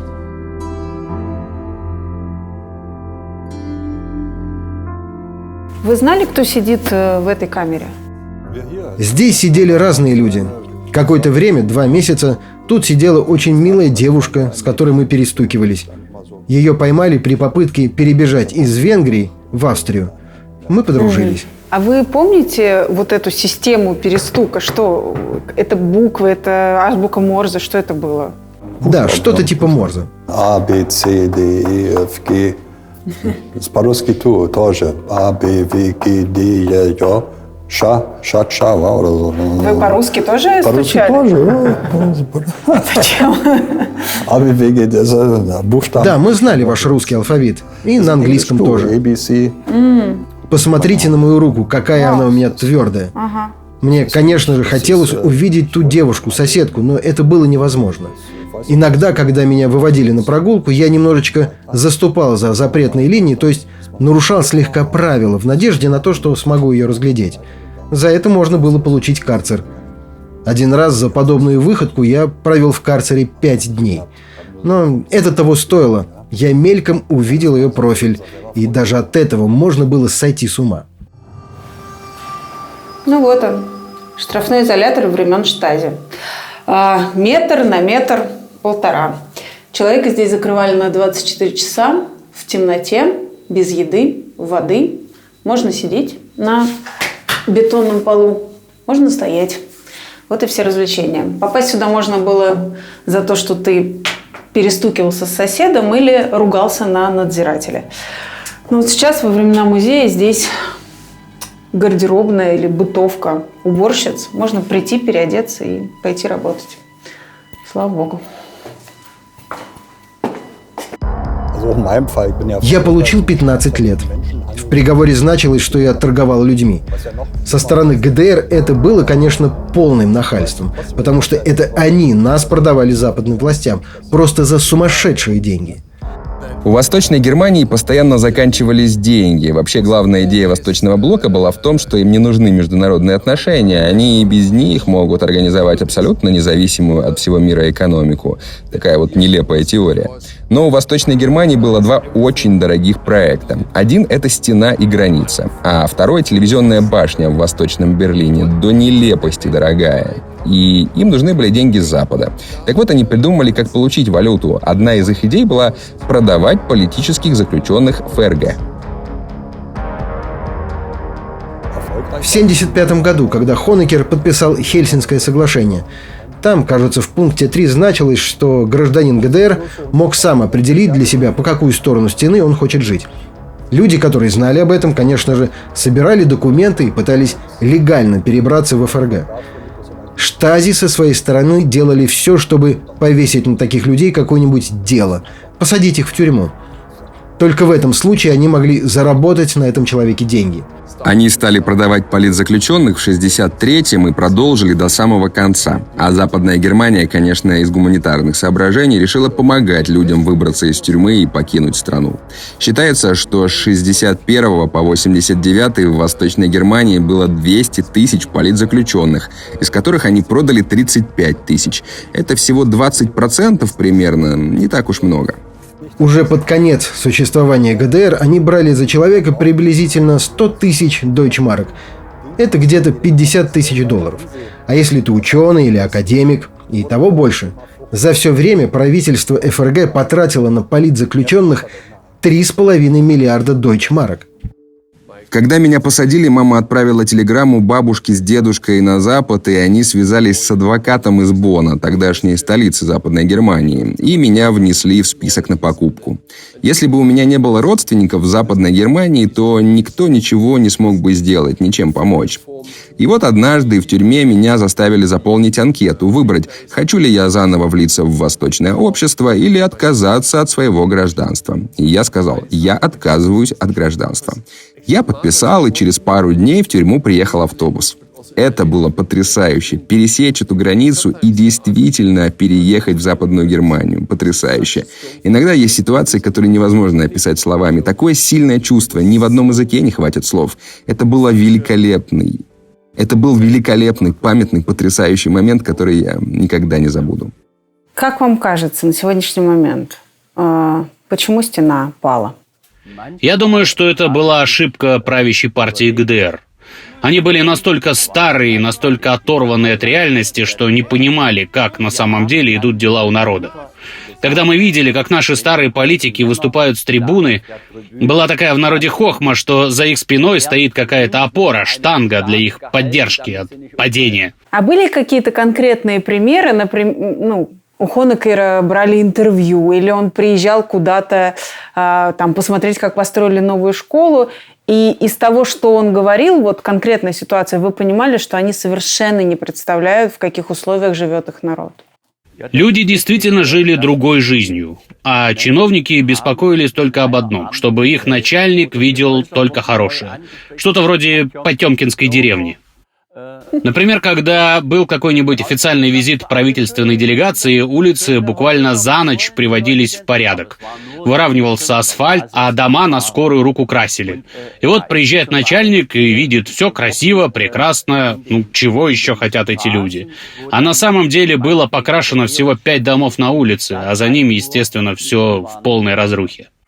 Я даже не думала, что я сейчас услышу потемкинские деревни, но я их услышала.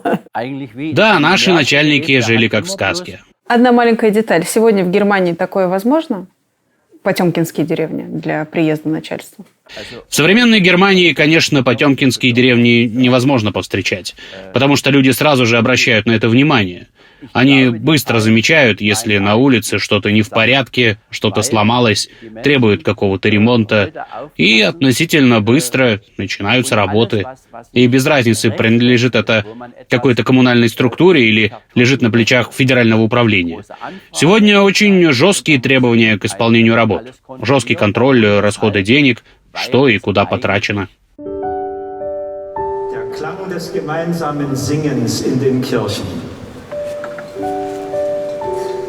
Der Ruf nach der Sonne der Gerechtigkeit und der alte Hoffnungsgesang We shall overcome. Вы что-то чувствуете каждый год, вот, когда начало ноября? Или для вас теперь уже это обычные дни? Это всегда очень сильные эмоции. Этот день важен не только для восточных немцев, восточных земель, но и для всей Европы, и даже для мира. Тогда я не пропускал ни одного митинга, но вначале все равно казалось все бессмысленным. Нас было чуть больше 1000. Но потом уже 20 тысяч, потом 70. А 9 октября 89-го, за месяц до падения стены, здесь, возле театра, собралось 200 тысяч человек. Это очень сильное чувство, ведь я помог миру стать свободнее, разрушить границы. Это круто.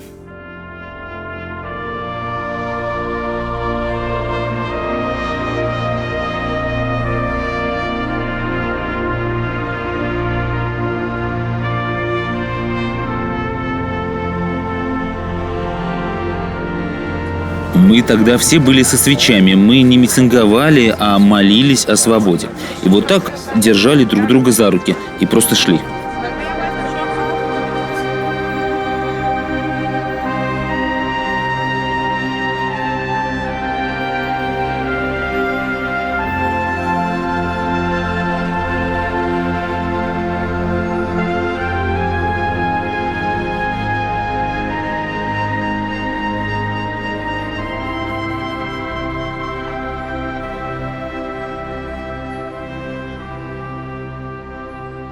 Это Министерство юстиции ФРГ. В этом зале произошло событие, обрушившее стену, а все случилось здесь. 9 ноября 1989 года, когда Гюнтер Шабовский, вот герой моего рассказа, дает пресс-конференцию для западных журналистов. Он оглашает новые законы, принятые в ГДР. Конечно, ситуация назревала, и вот эта манифестация в Лейпциге, в Дрездене, кстати, еще была манифестация, в Берлине была манифестация.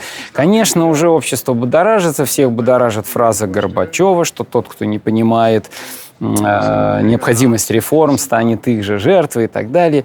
Снят Эрик Хонекер. Новое правительство ГДР готовит реформы, все никак их не введет. В этом зале Гюнтер Шабовский выходит к западным журналистам и оглашает законы ГДР. Закон о свободе передвижения граждан ГДР. Закон означал то, что оформлять документы на выезд теперь можно всем, раньше только определенным категориям, да. И оформлять будут без проволочек. То есть, по идее, это должно было привести к тому, что на завтра толпы бросятся оформлять документы и как бы начнут выезжать из страны. Но Гюнтер Шабовский сам не прочитал этого закона. Его приняли буквально в тот день, ему сунули в папку. Встает итальянский журналист и спрашивает: господин Шабовский, я не все понял, означает ли, что жители ГДР имеют право вот так свободно выезжать за рубеж? Растерянный Шабовский поднимает глаза и отвечает: ну, как я понимаю, это именно так. Вот эта фраза подорвала стену. Журналист не унимается и говорит: господин Шабовский, когда начинает действовать этот закон, и знаменитая фраза, вот она здесь вынесена по-немецки: ну, как я понимаю, это действует уже сейчас. Он вступает в действие уже сейчас. Этот кусочек из интервью начинает каждые полчаса крутить телевидение Западной Германии, телевидение Западного Берлина, которое, конечно же, смотрят все в ГДР. Они высыпают на улице, они летят к стене, и они кричат пограничникам: только что Шабовский объявил по телевидению. Стена была оборудована водометами. Они могли раскидать и не такую толпу, но пограничники сами растеряны. Они включают телевизор, они видят этот кусок интервью, и они не включают водометы. Толпа подходит вплотную, и дальше уже как бы делать нечего.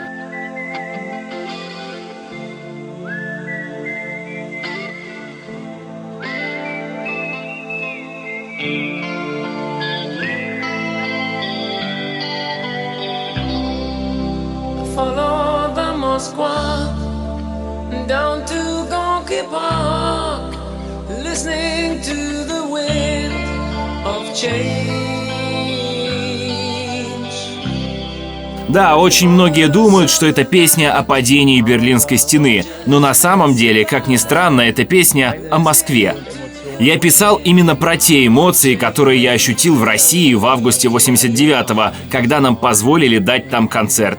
Еще год назад нам запрещали играть в Ленинграде, а теперь, пожалуйста. Это длилось 2 вечера. В общей сложности нас увидели 200 тысяч человек со всего Союза и даже из ГДР. Конечно, этот текст мог родиться у кого угодно. И у Бон Джови, и у Мотли Крю, и у Оззи Осборна. Мы все тогда стояли на одной сцене, и все были в шоке от того, что сыграли настоящий рок в Советском Союзе. Но для нас, немцев, это было немножечко иначе. Если говорить образно, представьте небо, которое очень долго было полностью покрыто темными тучами. И вдруг тучи пробивает сильный солнечный свет, и тьма рассеивается.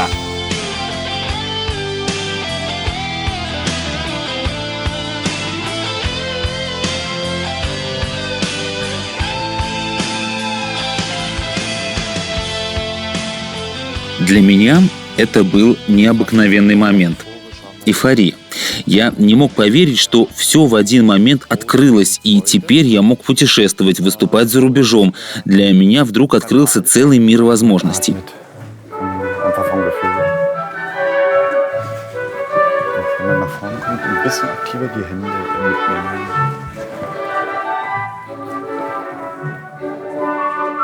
Знаете, сегодня в моей балетной труппе 40 человек, и это люди 24 разных национальностей, разных культур. Это обогащает театр, и вот за такую свободу я и боролся. А вот эти дырки, их делал ли кто? Это же сложно, чем это разбивалось? Самую точку вопрос. Это бизнес. Эти ребята назывались «Стенные дятлы». В 90-м году они стояли здесь с крепким зубилом и с довольно тяжелой такой кувалдой. Они выбивали кусочки на продажу.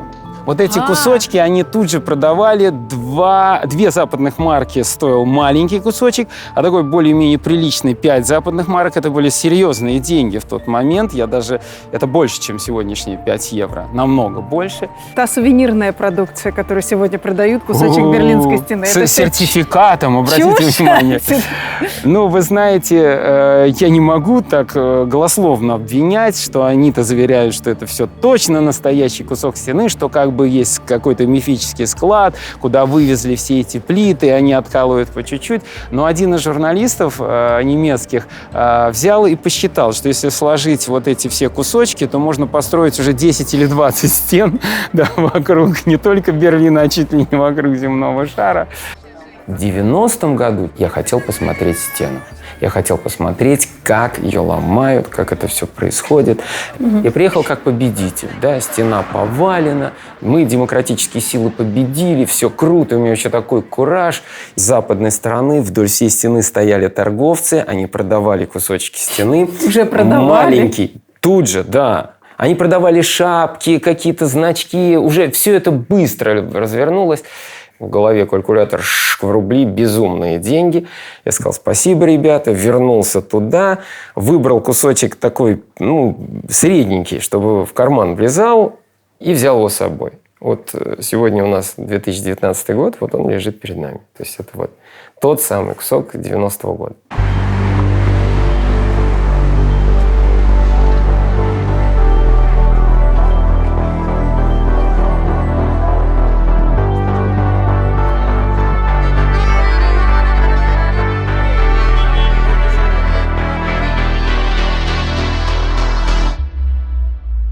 У вас есть магнитик на холодильник? Нет. Принципиально? А мне важно, потому что все эти магнитики, это же контрафакт, это все люди сами делают. Не контрафакт, а это как я... Вы от этого не получаете авторски на ваше изображение? Нет. Есть немецкий закон об открытом пространстве. В Штатах я был миллиардером. В России я тоже был миллиардером. Вот. Точнее, никто бы не выпускал бы, потому что этих всех...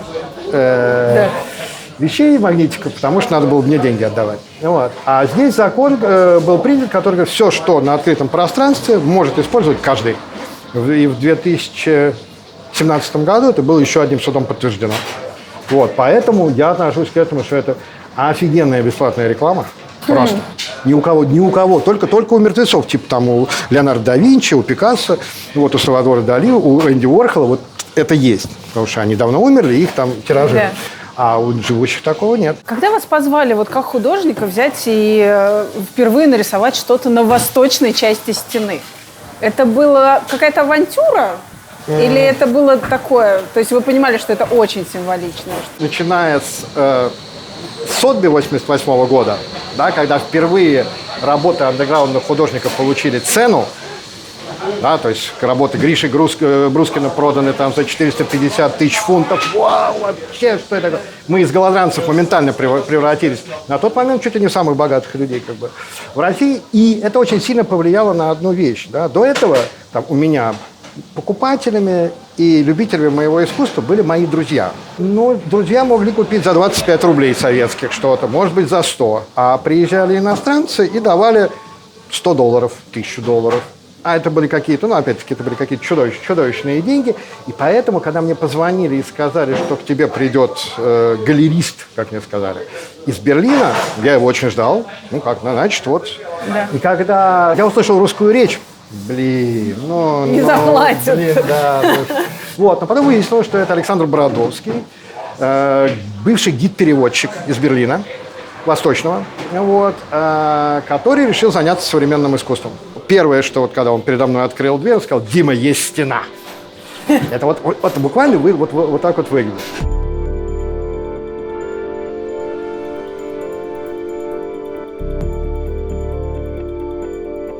Стоял бытовочка такая, на колесах. В ней были краски, кисти, вот, банки для смешивания красок. И сидела тетя из Шотландии. Она говорила: я главное, я распределяю места для художников на Берлинской стене. Саша был советский из ГДР. Я был просто советский. Естественно, что если есть место, где рисовать, при нем должен быть начальник. Конечно. Но без начальника не может быть, да? А начальник западный. Вау. А она еще говорит, что она галеристка. Мечта любого советского андерграундного художника попасть в галерею. А потом она говорила: надо подписать договор. А это вторая мечта. Подписать договор. Вот, с галереей. Больше ничего не надо. Вот. Ну, понятно, что стена никому не принадлежала. Рисовать можно было всем. А договор был на немецком? Договор был на английском, на котором не читали ни я, ни Саша. В договоре было написано, что все права на все время, на то, что я сделал, и все сделали худо, передаются этой шотландке. Вот. Это я узнал, перечитав этот договор, я узнал только об этом через 3 года. Она сказала: что вы будете рисовать?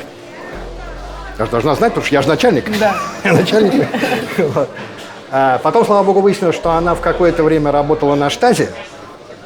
И она была объявлена там персоной нон-грата, как бы сказать. Она быстренько нашла себе работу. Но это потом. И я начал думать, что же нарисовать. Вот. А дело все в том, что у меня был готовый проект, он так и назывался: «Господи, помоги мне выжить среди этой смертной любви». Там было 5 разных поцелуев. Вот, да. Один поцелуй был итальянский, это взятый с итальянской рекламы кожаных изделий. Одним из поцелуев был вот Брежнев и Хонекер. «Господи, помоги мне выжить этой смертной любви», посвященной всем этим, значит, поцелуйчикам, откуда эта картинка и взялась, она посвящена была одной не очень простой моей жизненной коллизии. В 1988 году на одну из моих квартирных выставок зашла замечательная такая девушка, Сэра Финандер, из американского посольства. И у нас начался роман в Москве. Это было, как всегда, напряженные советско-американские отношения. И она должна была по поводу каждой нашей встречи писать доклад для ФБР в посольстве. А со мной, с моей стороны, была другая как бы замечательная коллизия, которой Сара очень долго не верила. Я ей говорил, что вообще-то за нами еще следит КГБ. Она говорит: нет, такого быть не может. Но в мае 89 года у нее кончился срок работы, она уехала. Я в сентябре 89-го впервые поехал в Париж. Мы там с Сарой переписывались, все мечтали где-то там и в Париже, или в Швейцарии где-то встретиться. Вот. Но так получилось, что там, в городе Париже, я встретил девушку из Петербурга по имени Алена. Вот. И, в общем, когда я приехал в Берлин, то есть, с одной стороны, была с одной стороны Алена, с другой стороны Сара. И вот я оказался между этими двух губ, и поэтому я «Господи, помоги мне выжить среди этой смертной любви», смертельной смерти. Вот. Это про любовь, конечно. Никто ничего не знал, что дальше будет. Все боялись, немцы все восточные убежали на запад, потому что боялись, что в любой момент опять все... Ну, мало что это Горбачев, ему что-то в голову может прийти. Все мои друзья, естественно, они все ехали в Западный Берлин. И каждый из них говорил: ты что, дурак? Западный Берлин – это галереи, это маршаны, это бабки, это продвижение, как бы так сказать, нас все любят, потому что это перестройка и так далее. Ты рисуешь на заборе, который снесут через месяц. Понятно, что его снесут. Я тупо, как бы так сказать, вот делал свое дело, не обращая на это никакого внимания. Ну вот, не знаю почему на самом деле. Вот, я не могу это сказать, был почему. вот чистый акционизм? Это не за это не пришли, не дали денег? Нет, это нет, просто наоборот, могли бы взять, как бы. Если бы они сказали, что это стоит, там, не знаю, 100 марок, мы бы заплатили бы.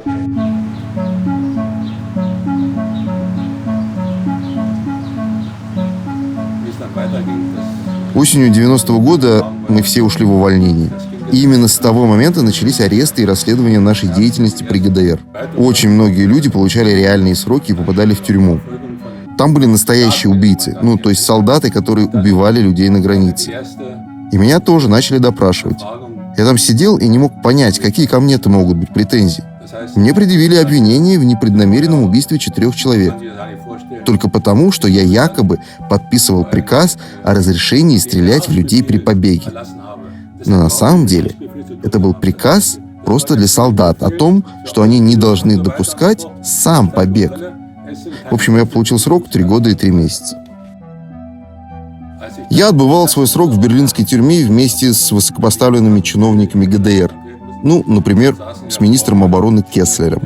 Были и другие важные чиновники, которые позаботились о том, чтобы условия отсидки для нас были покомфортнее. Охранники тюрьмы обращались с нами по-человечески, очень вежливо.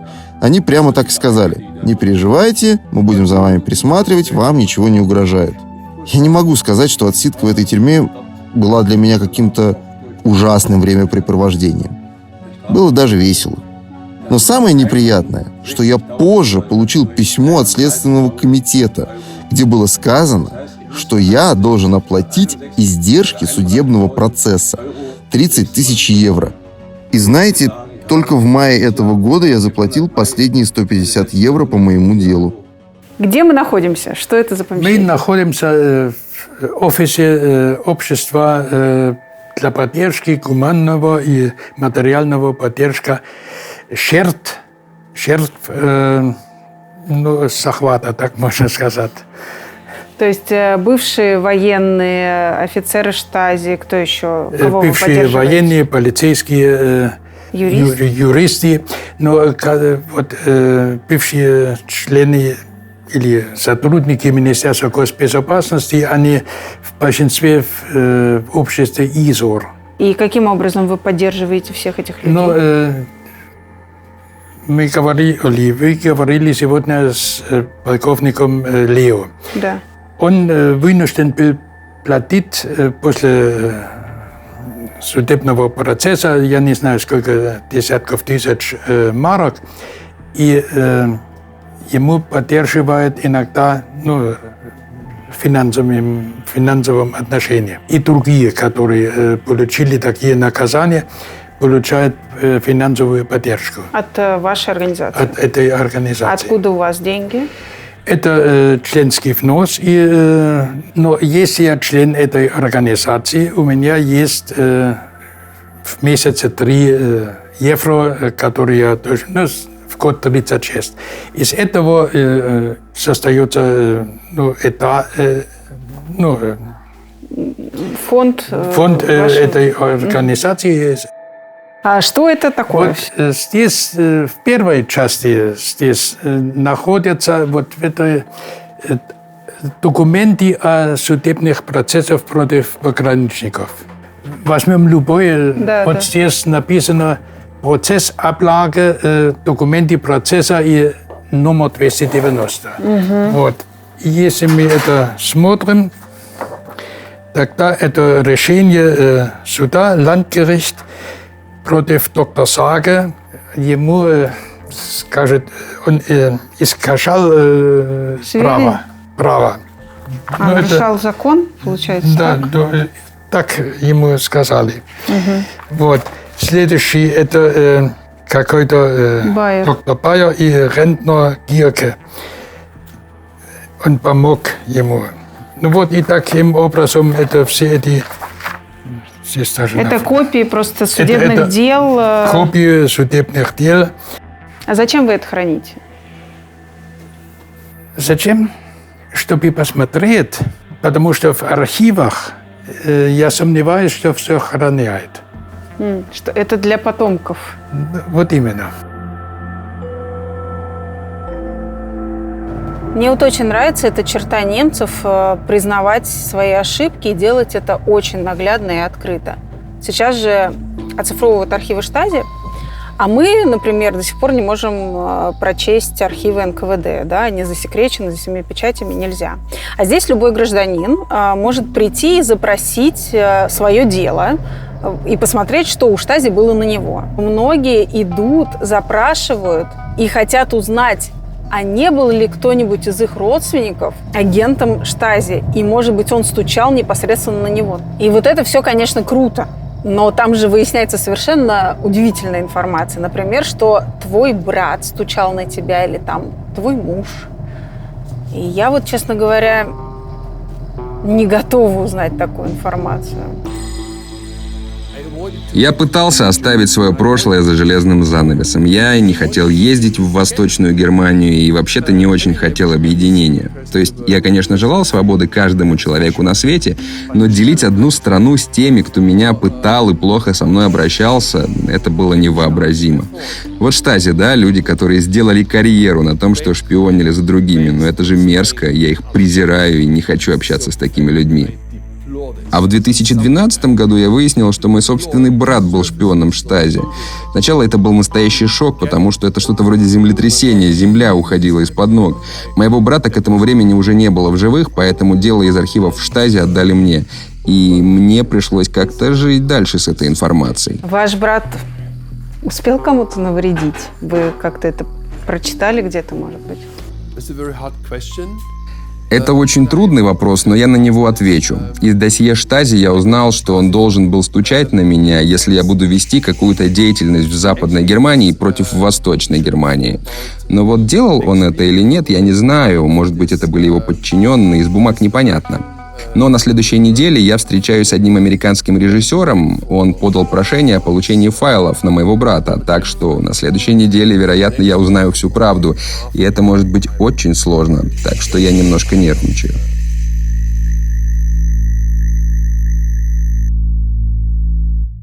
Почему вы выбрали местом работы именно это место, которое вас настолько злит?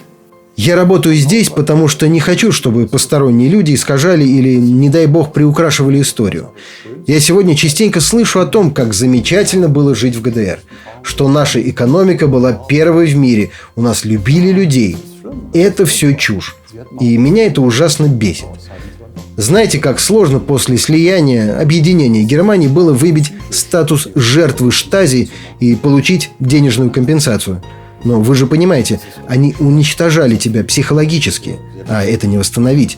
Моя сестра до сих пор не отошла от всего этого.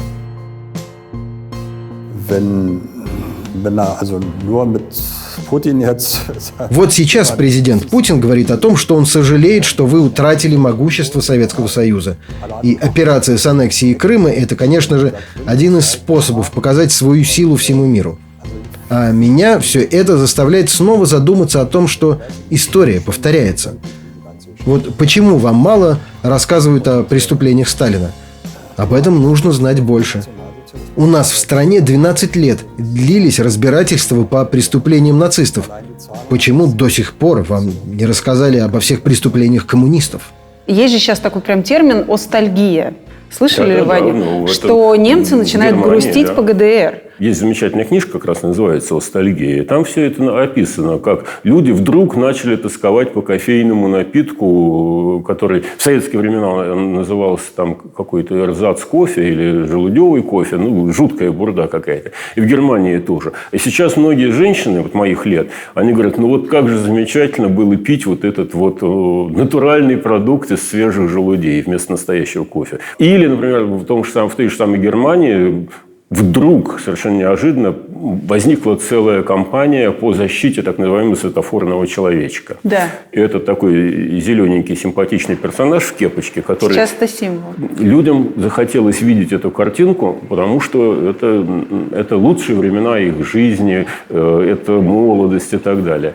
Плюс к этому они говорят, что да, тогда было ощущение смысла. Причем так довольно странно, потому что какого смысла непонятно. Уж не верили же они всерьез, что они строят коммунизм. И не верили же они всерьез, что их защищают от угрозы Запада. А сейчас, опять же, когда они наелись, когда у них появились какие-то духовные запросы, возможность их удовлетворить, этот духовный запрос обращается к великому прошлому. У нас в стране абсолютно то же самое. Был великий могучий Советский Союз, все нас боялись. И все было замечательно. Люди, травмированные советским образом жизни, они ощущают свою, скажем так, непервосортность в конкурентных отношениях с западными. Они менее ориентированы на успех, они менее образованные, они менее ответственные. И есть даже такой на Западе, не в самых верхних слоях, есть такое пренебрежительное выражение «осси». Это люди с Востока. Они люди как бы второго качества. А когда человек чувствует себя второсортным, он же не может сказать, что я в этом виноват. Я недостаточно учен, я недостаточно ответственен, у меня недостаточно четкая мотивация к работе в этой рыночной среде. И он начинает обижаться.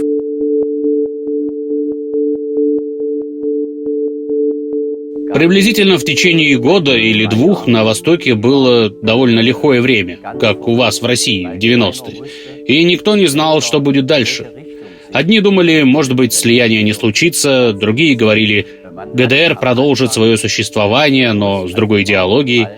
Но 3 октября 1990 года Восточно-немецкая палата, которая временно управляла ГДР, объявила о решении объединить восточные и западные земли. И началось тоже непростое время на самом деле. К нам приехали люди из ФРГ, финансовые магнаты с Запада. Они скупали наши фабрики, открывали свои производства. И очень много восточных немцев остались без работы. Я правильно понимаю, что никакой диплом ГДР в ФРГ не принимался? Нельзя так сказать. Были социальные и медицинские специальности, которые признавались. И я подтвердила свое образование на Западе без проблем. Дипломы физиков, биологов, химиков, математиков, социальных педагогов признавались без проблем. Мне тоже удалось подтвердить свою научную степень. А вот гуманитариям пришлось несладко. Или людям с экономическим образованием. Их ведь учили с определенным идеологическим уклоном. И понятно, что люди с таким образованием уже не могли управлять западной компанией. А в какие профессии чаще всего люди уходили? В первое время хорошо зарабатывали продавцы подержанных машин, так как в ГДР был огромный дефицит транспортных средств, и сразу всем захотелось получить западный автомобиль. И быстро нашлись такие ушлые ребята, которые захотели на этом навариться. Но уже через 2 года все эти торговцы исчезли, так как было очень много обманов и мошенничества по продажам. По сравнению с западными коллегами, разница в зарплате была очень ощутимой. Она составляла 25%. И даже сегодня, несмотря на то, что люди выполняют одинаковый объем работы, восточные немцы получают куда меньше, чем западные. Или вот вам пример. На Западе есть одна женщина, которая уже тоже на пенсии, а она работала по той же профессии, что и я. Один раз она увидела мою пенсионную квитанцию, сколько я получаю, и очень изумилась. И это при том, что работала она меньше, чем я. На Западе рабочий день короче, но пенсию ей начислили больше. А как политики объясняют, почему они не могут уравнять всем пенсию, например? Ну как? Разве я могу ответить на этот вопрос? Об этом до сих пор спорят в разных ток-шоу на телевидении. Думаю, дело даже не в отсутствии денег в бюджете. Деньги в государстве есть, но вопрос, как их распределяют. Я, например, не понимаю, почему наши деньги идут на беженцев. Они покупают дорогие телефоны, вон, золотые цепи у них висят. А что мы имеем? Конечно, восточных немцев абсолютно можно понять. Потому что живешь ты в своей стране, живешь, мечтаешь о каком-то свободном будущем, свобода наступает, а ты получаешься человеком второго сорта, у которого не признают его диплом, не берут на работу, пенсия меньше, чем у западных немцев. И получается, что ты оказываешься в абсолютно чужой тебе стране, никуда не переезжая при этом. Я ни черта не понимаю в экономике, но я правда не понимаю, почему для всех граждан страны нельзя сделать одинаковые экономические условия.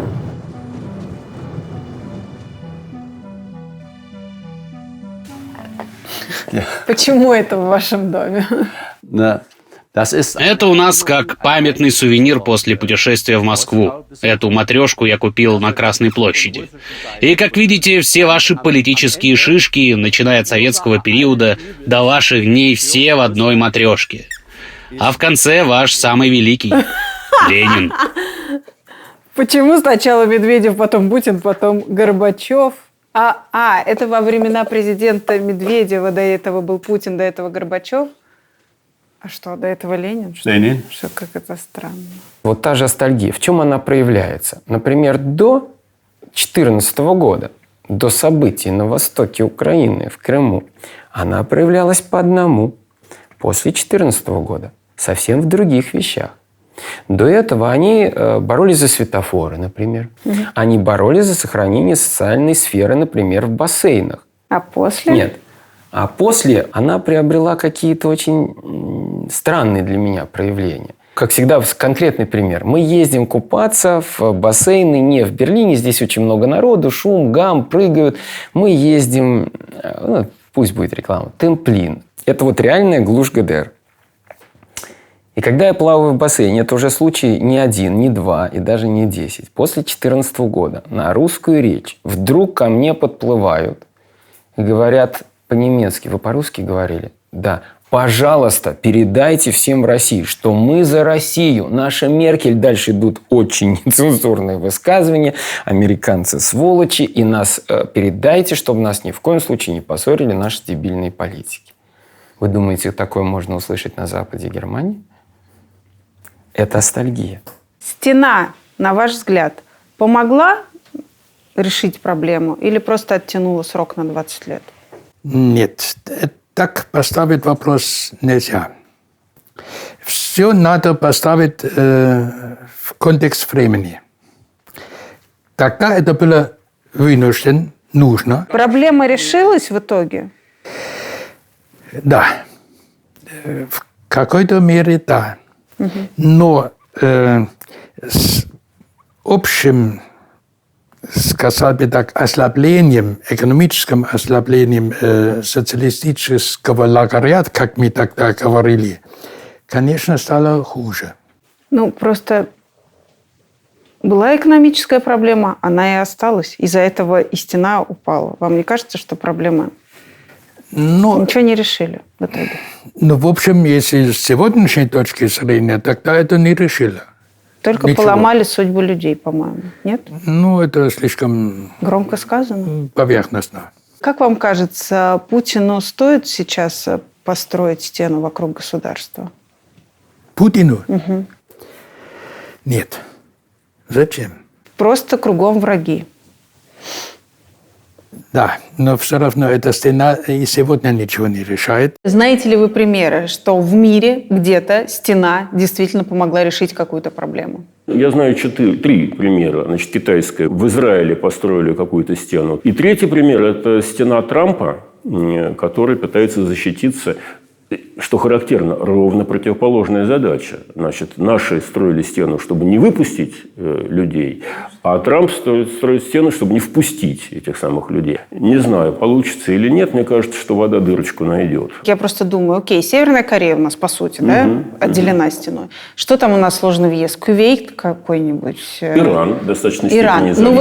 Есть хорошие примеры, когда страна настолько закрыта, и это помогает? Или таких примеров нет, и это всегда путь никуда? Может быть, Эмираты. Но это тот случай, когда они по щиколотку в нефти ходят. Ну, то есть это и в случае с Кувейтом, я понимаю, то же самое. Ну, то же самое, конечно, куча... конечно. И, в общем-то, я бы не хотел там жить, там просто скучно. Потому что там нет ни науки, ни интересной культуры. Какие-нибудь кинофильмы кувейтские вы можете припомнить? Давно не смотрела. Ну, я тоже как-то, да. То есть там нет именно никакого развития научного, творческого, вот ну, такого? Я не могу сказать никакого. Наверное, какое-то есть, но такое, какое не поражает воображение. Это очень хороший, интересный вопрос. Мне кажется, стена, а Берлинская стена особенно, это очень яркий символ политической ошибки. Да, в обществе бывают проблемы, но стена — это плохая идея решения. Это такое упрямое желание не замечать проблему. Стену предлагают выстроить на Украине, в Украине, извините, это важная поправка. Стену предлагают выстроить там в Америке. Идеи стен, они, конечно, гениальны в жирных кавычках, да. Просто люди, которые предлагают строить стену, совершенно не понимают, насколько маленький земной шарик. И насколько все в мире тесно и взаимосвязано, да? Они рассчитывают отгородиться от кого-то и от чего-то. Просто это люди, которым не хватает уровня понимания того, что процессы глобальные происходят, хотим мы этого или нет, и никакая стена от них не защитит, да? То есть если есть миграционные процессы в планете, нужно их как-то регулировать, нужно ими как-то пытаться управлять, как-то к ним приспосабливаться, но бессмысленно от них отгораживаться. Да? Они не понимают, что проблема, оставленная за дверью твоей квартиры, нарастет там и вломится к тебе в дверь с гораздо более жесткими последствиями.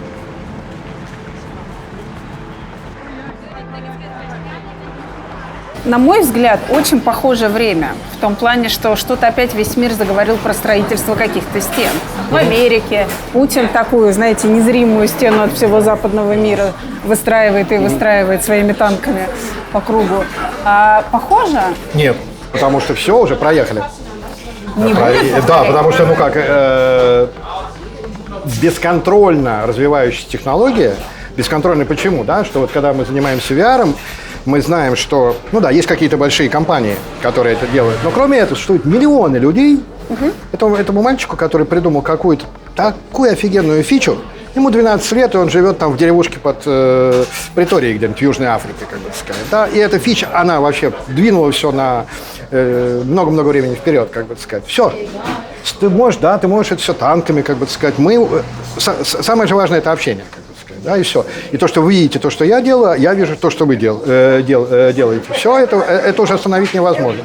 А суверенный интернет, который это будет круто. Это будет круто, потому что как только это появится, сразу же напряжется этот самый мировой мозг по поводу того, как это обойти, и за счет этого появятся еще более продвинутые технологии. И все. У вас есть символ эпохи Путина? Что бы вы написали? Путин пока символ непонятно что. Символом являются, конечно, Цукерберг, Илон Маск. Конечно, просто вот это Google. Вот он символ, Facebook, там, Amazon. Вот это символы, конечно, да. А, скорее всего, вот эти все ребята, это символы какого-то прошлого, который хочет нас все время еще дожрать, не отпустить. Конечно. Компьютерные игры, это герои компьютерных игр, это символ нашего дня, конечно. Я думаю, YouTube, безусловно, и ютуберы, вот это символы, сказать. Потому что этого не было в прошлом. А Путиных, Меркель, Трампов в прошлом вообще.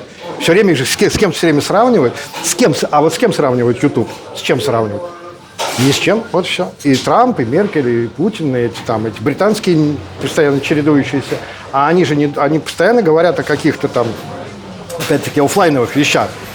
Танков больше сделаем, выйдем из Европы, там еще это, как бы сказать, и построим стену между Мексикой, а не о прорывных технологиях. То есть никто из них не скажет, что, ребята, значит, сейчас самым главным для нас серьезно является искусственный интеллект, и мы на него выделяем там 30 триллиардов.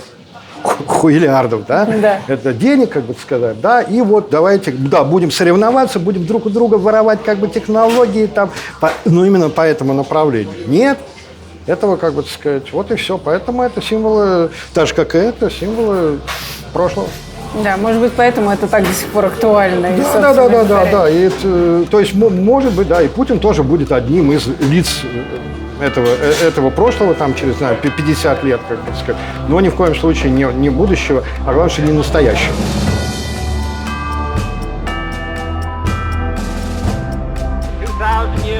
2000 лет крылатой фразой было «Я гражданин Рима».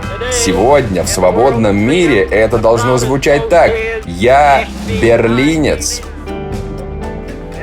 Есть много людей в мире, которые не понимают или говорят, что не понимают, в чем разница между свободным миром и коммунистами. Но пускай они приедут в Берлин. Есть такие, которые говорят, что коммунизм – идея будущего. Пускай они приедут в Берлин. Эта стена – преступление не только против истории, но и преступление против человечества, которое разделило семьи, разделило мужей и жен, братьев и сестер и продолжает делить людей, которые желают объединения. Все свободные люди, где бы они ни жили, граждане Западного Берлина. Поэтому я, как свободный человек, с гордостью заявляю: я берлинец.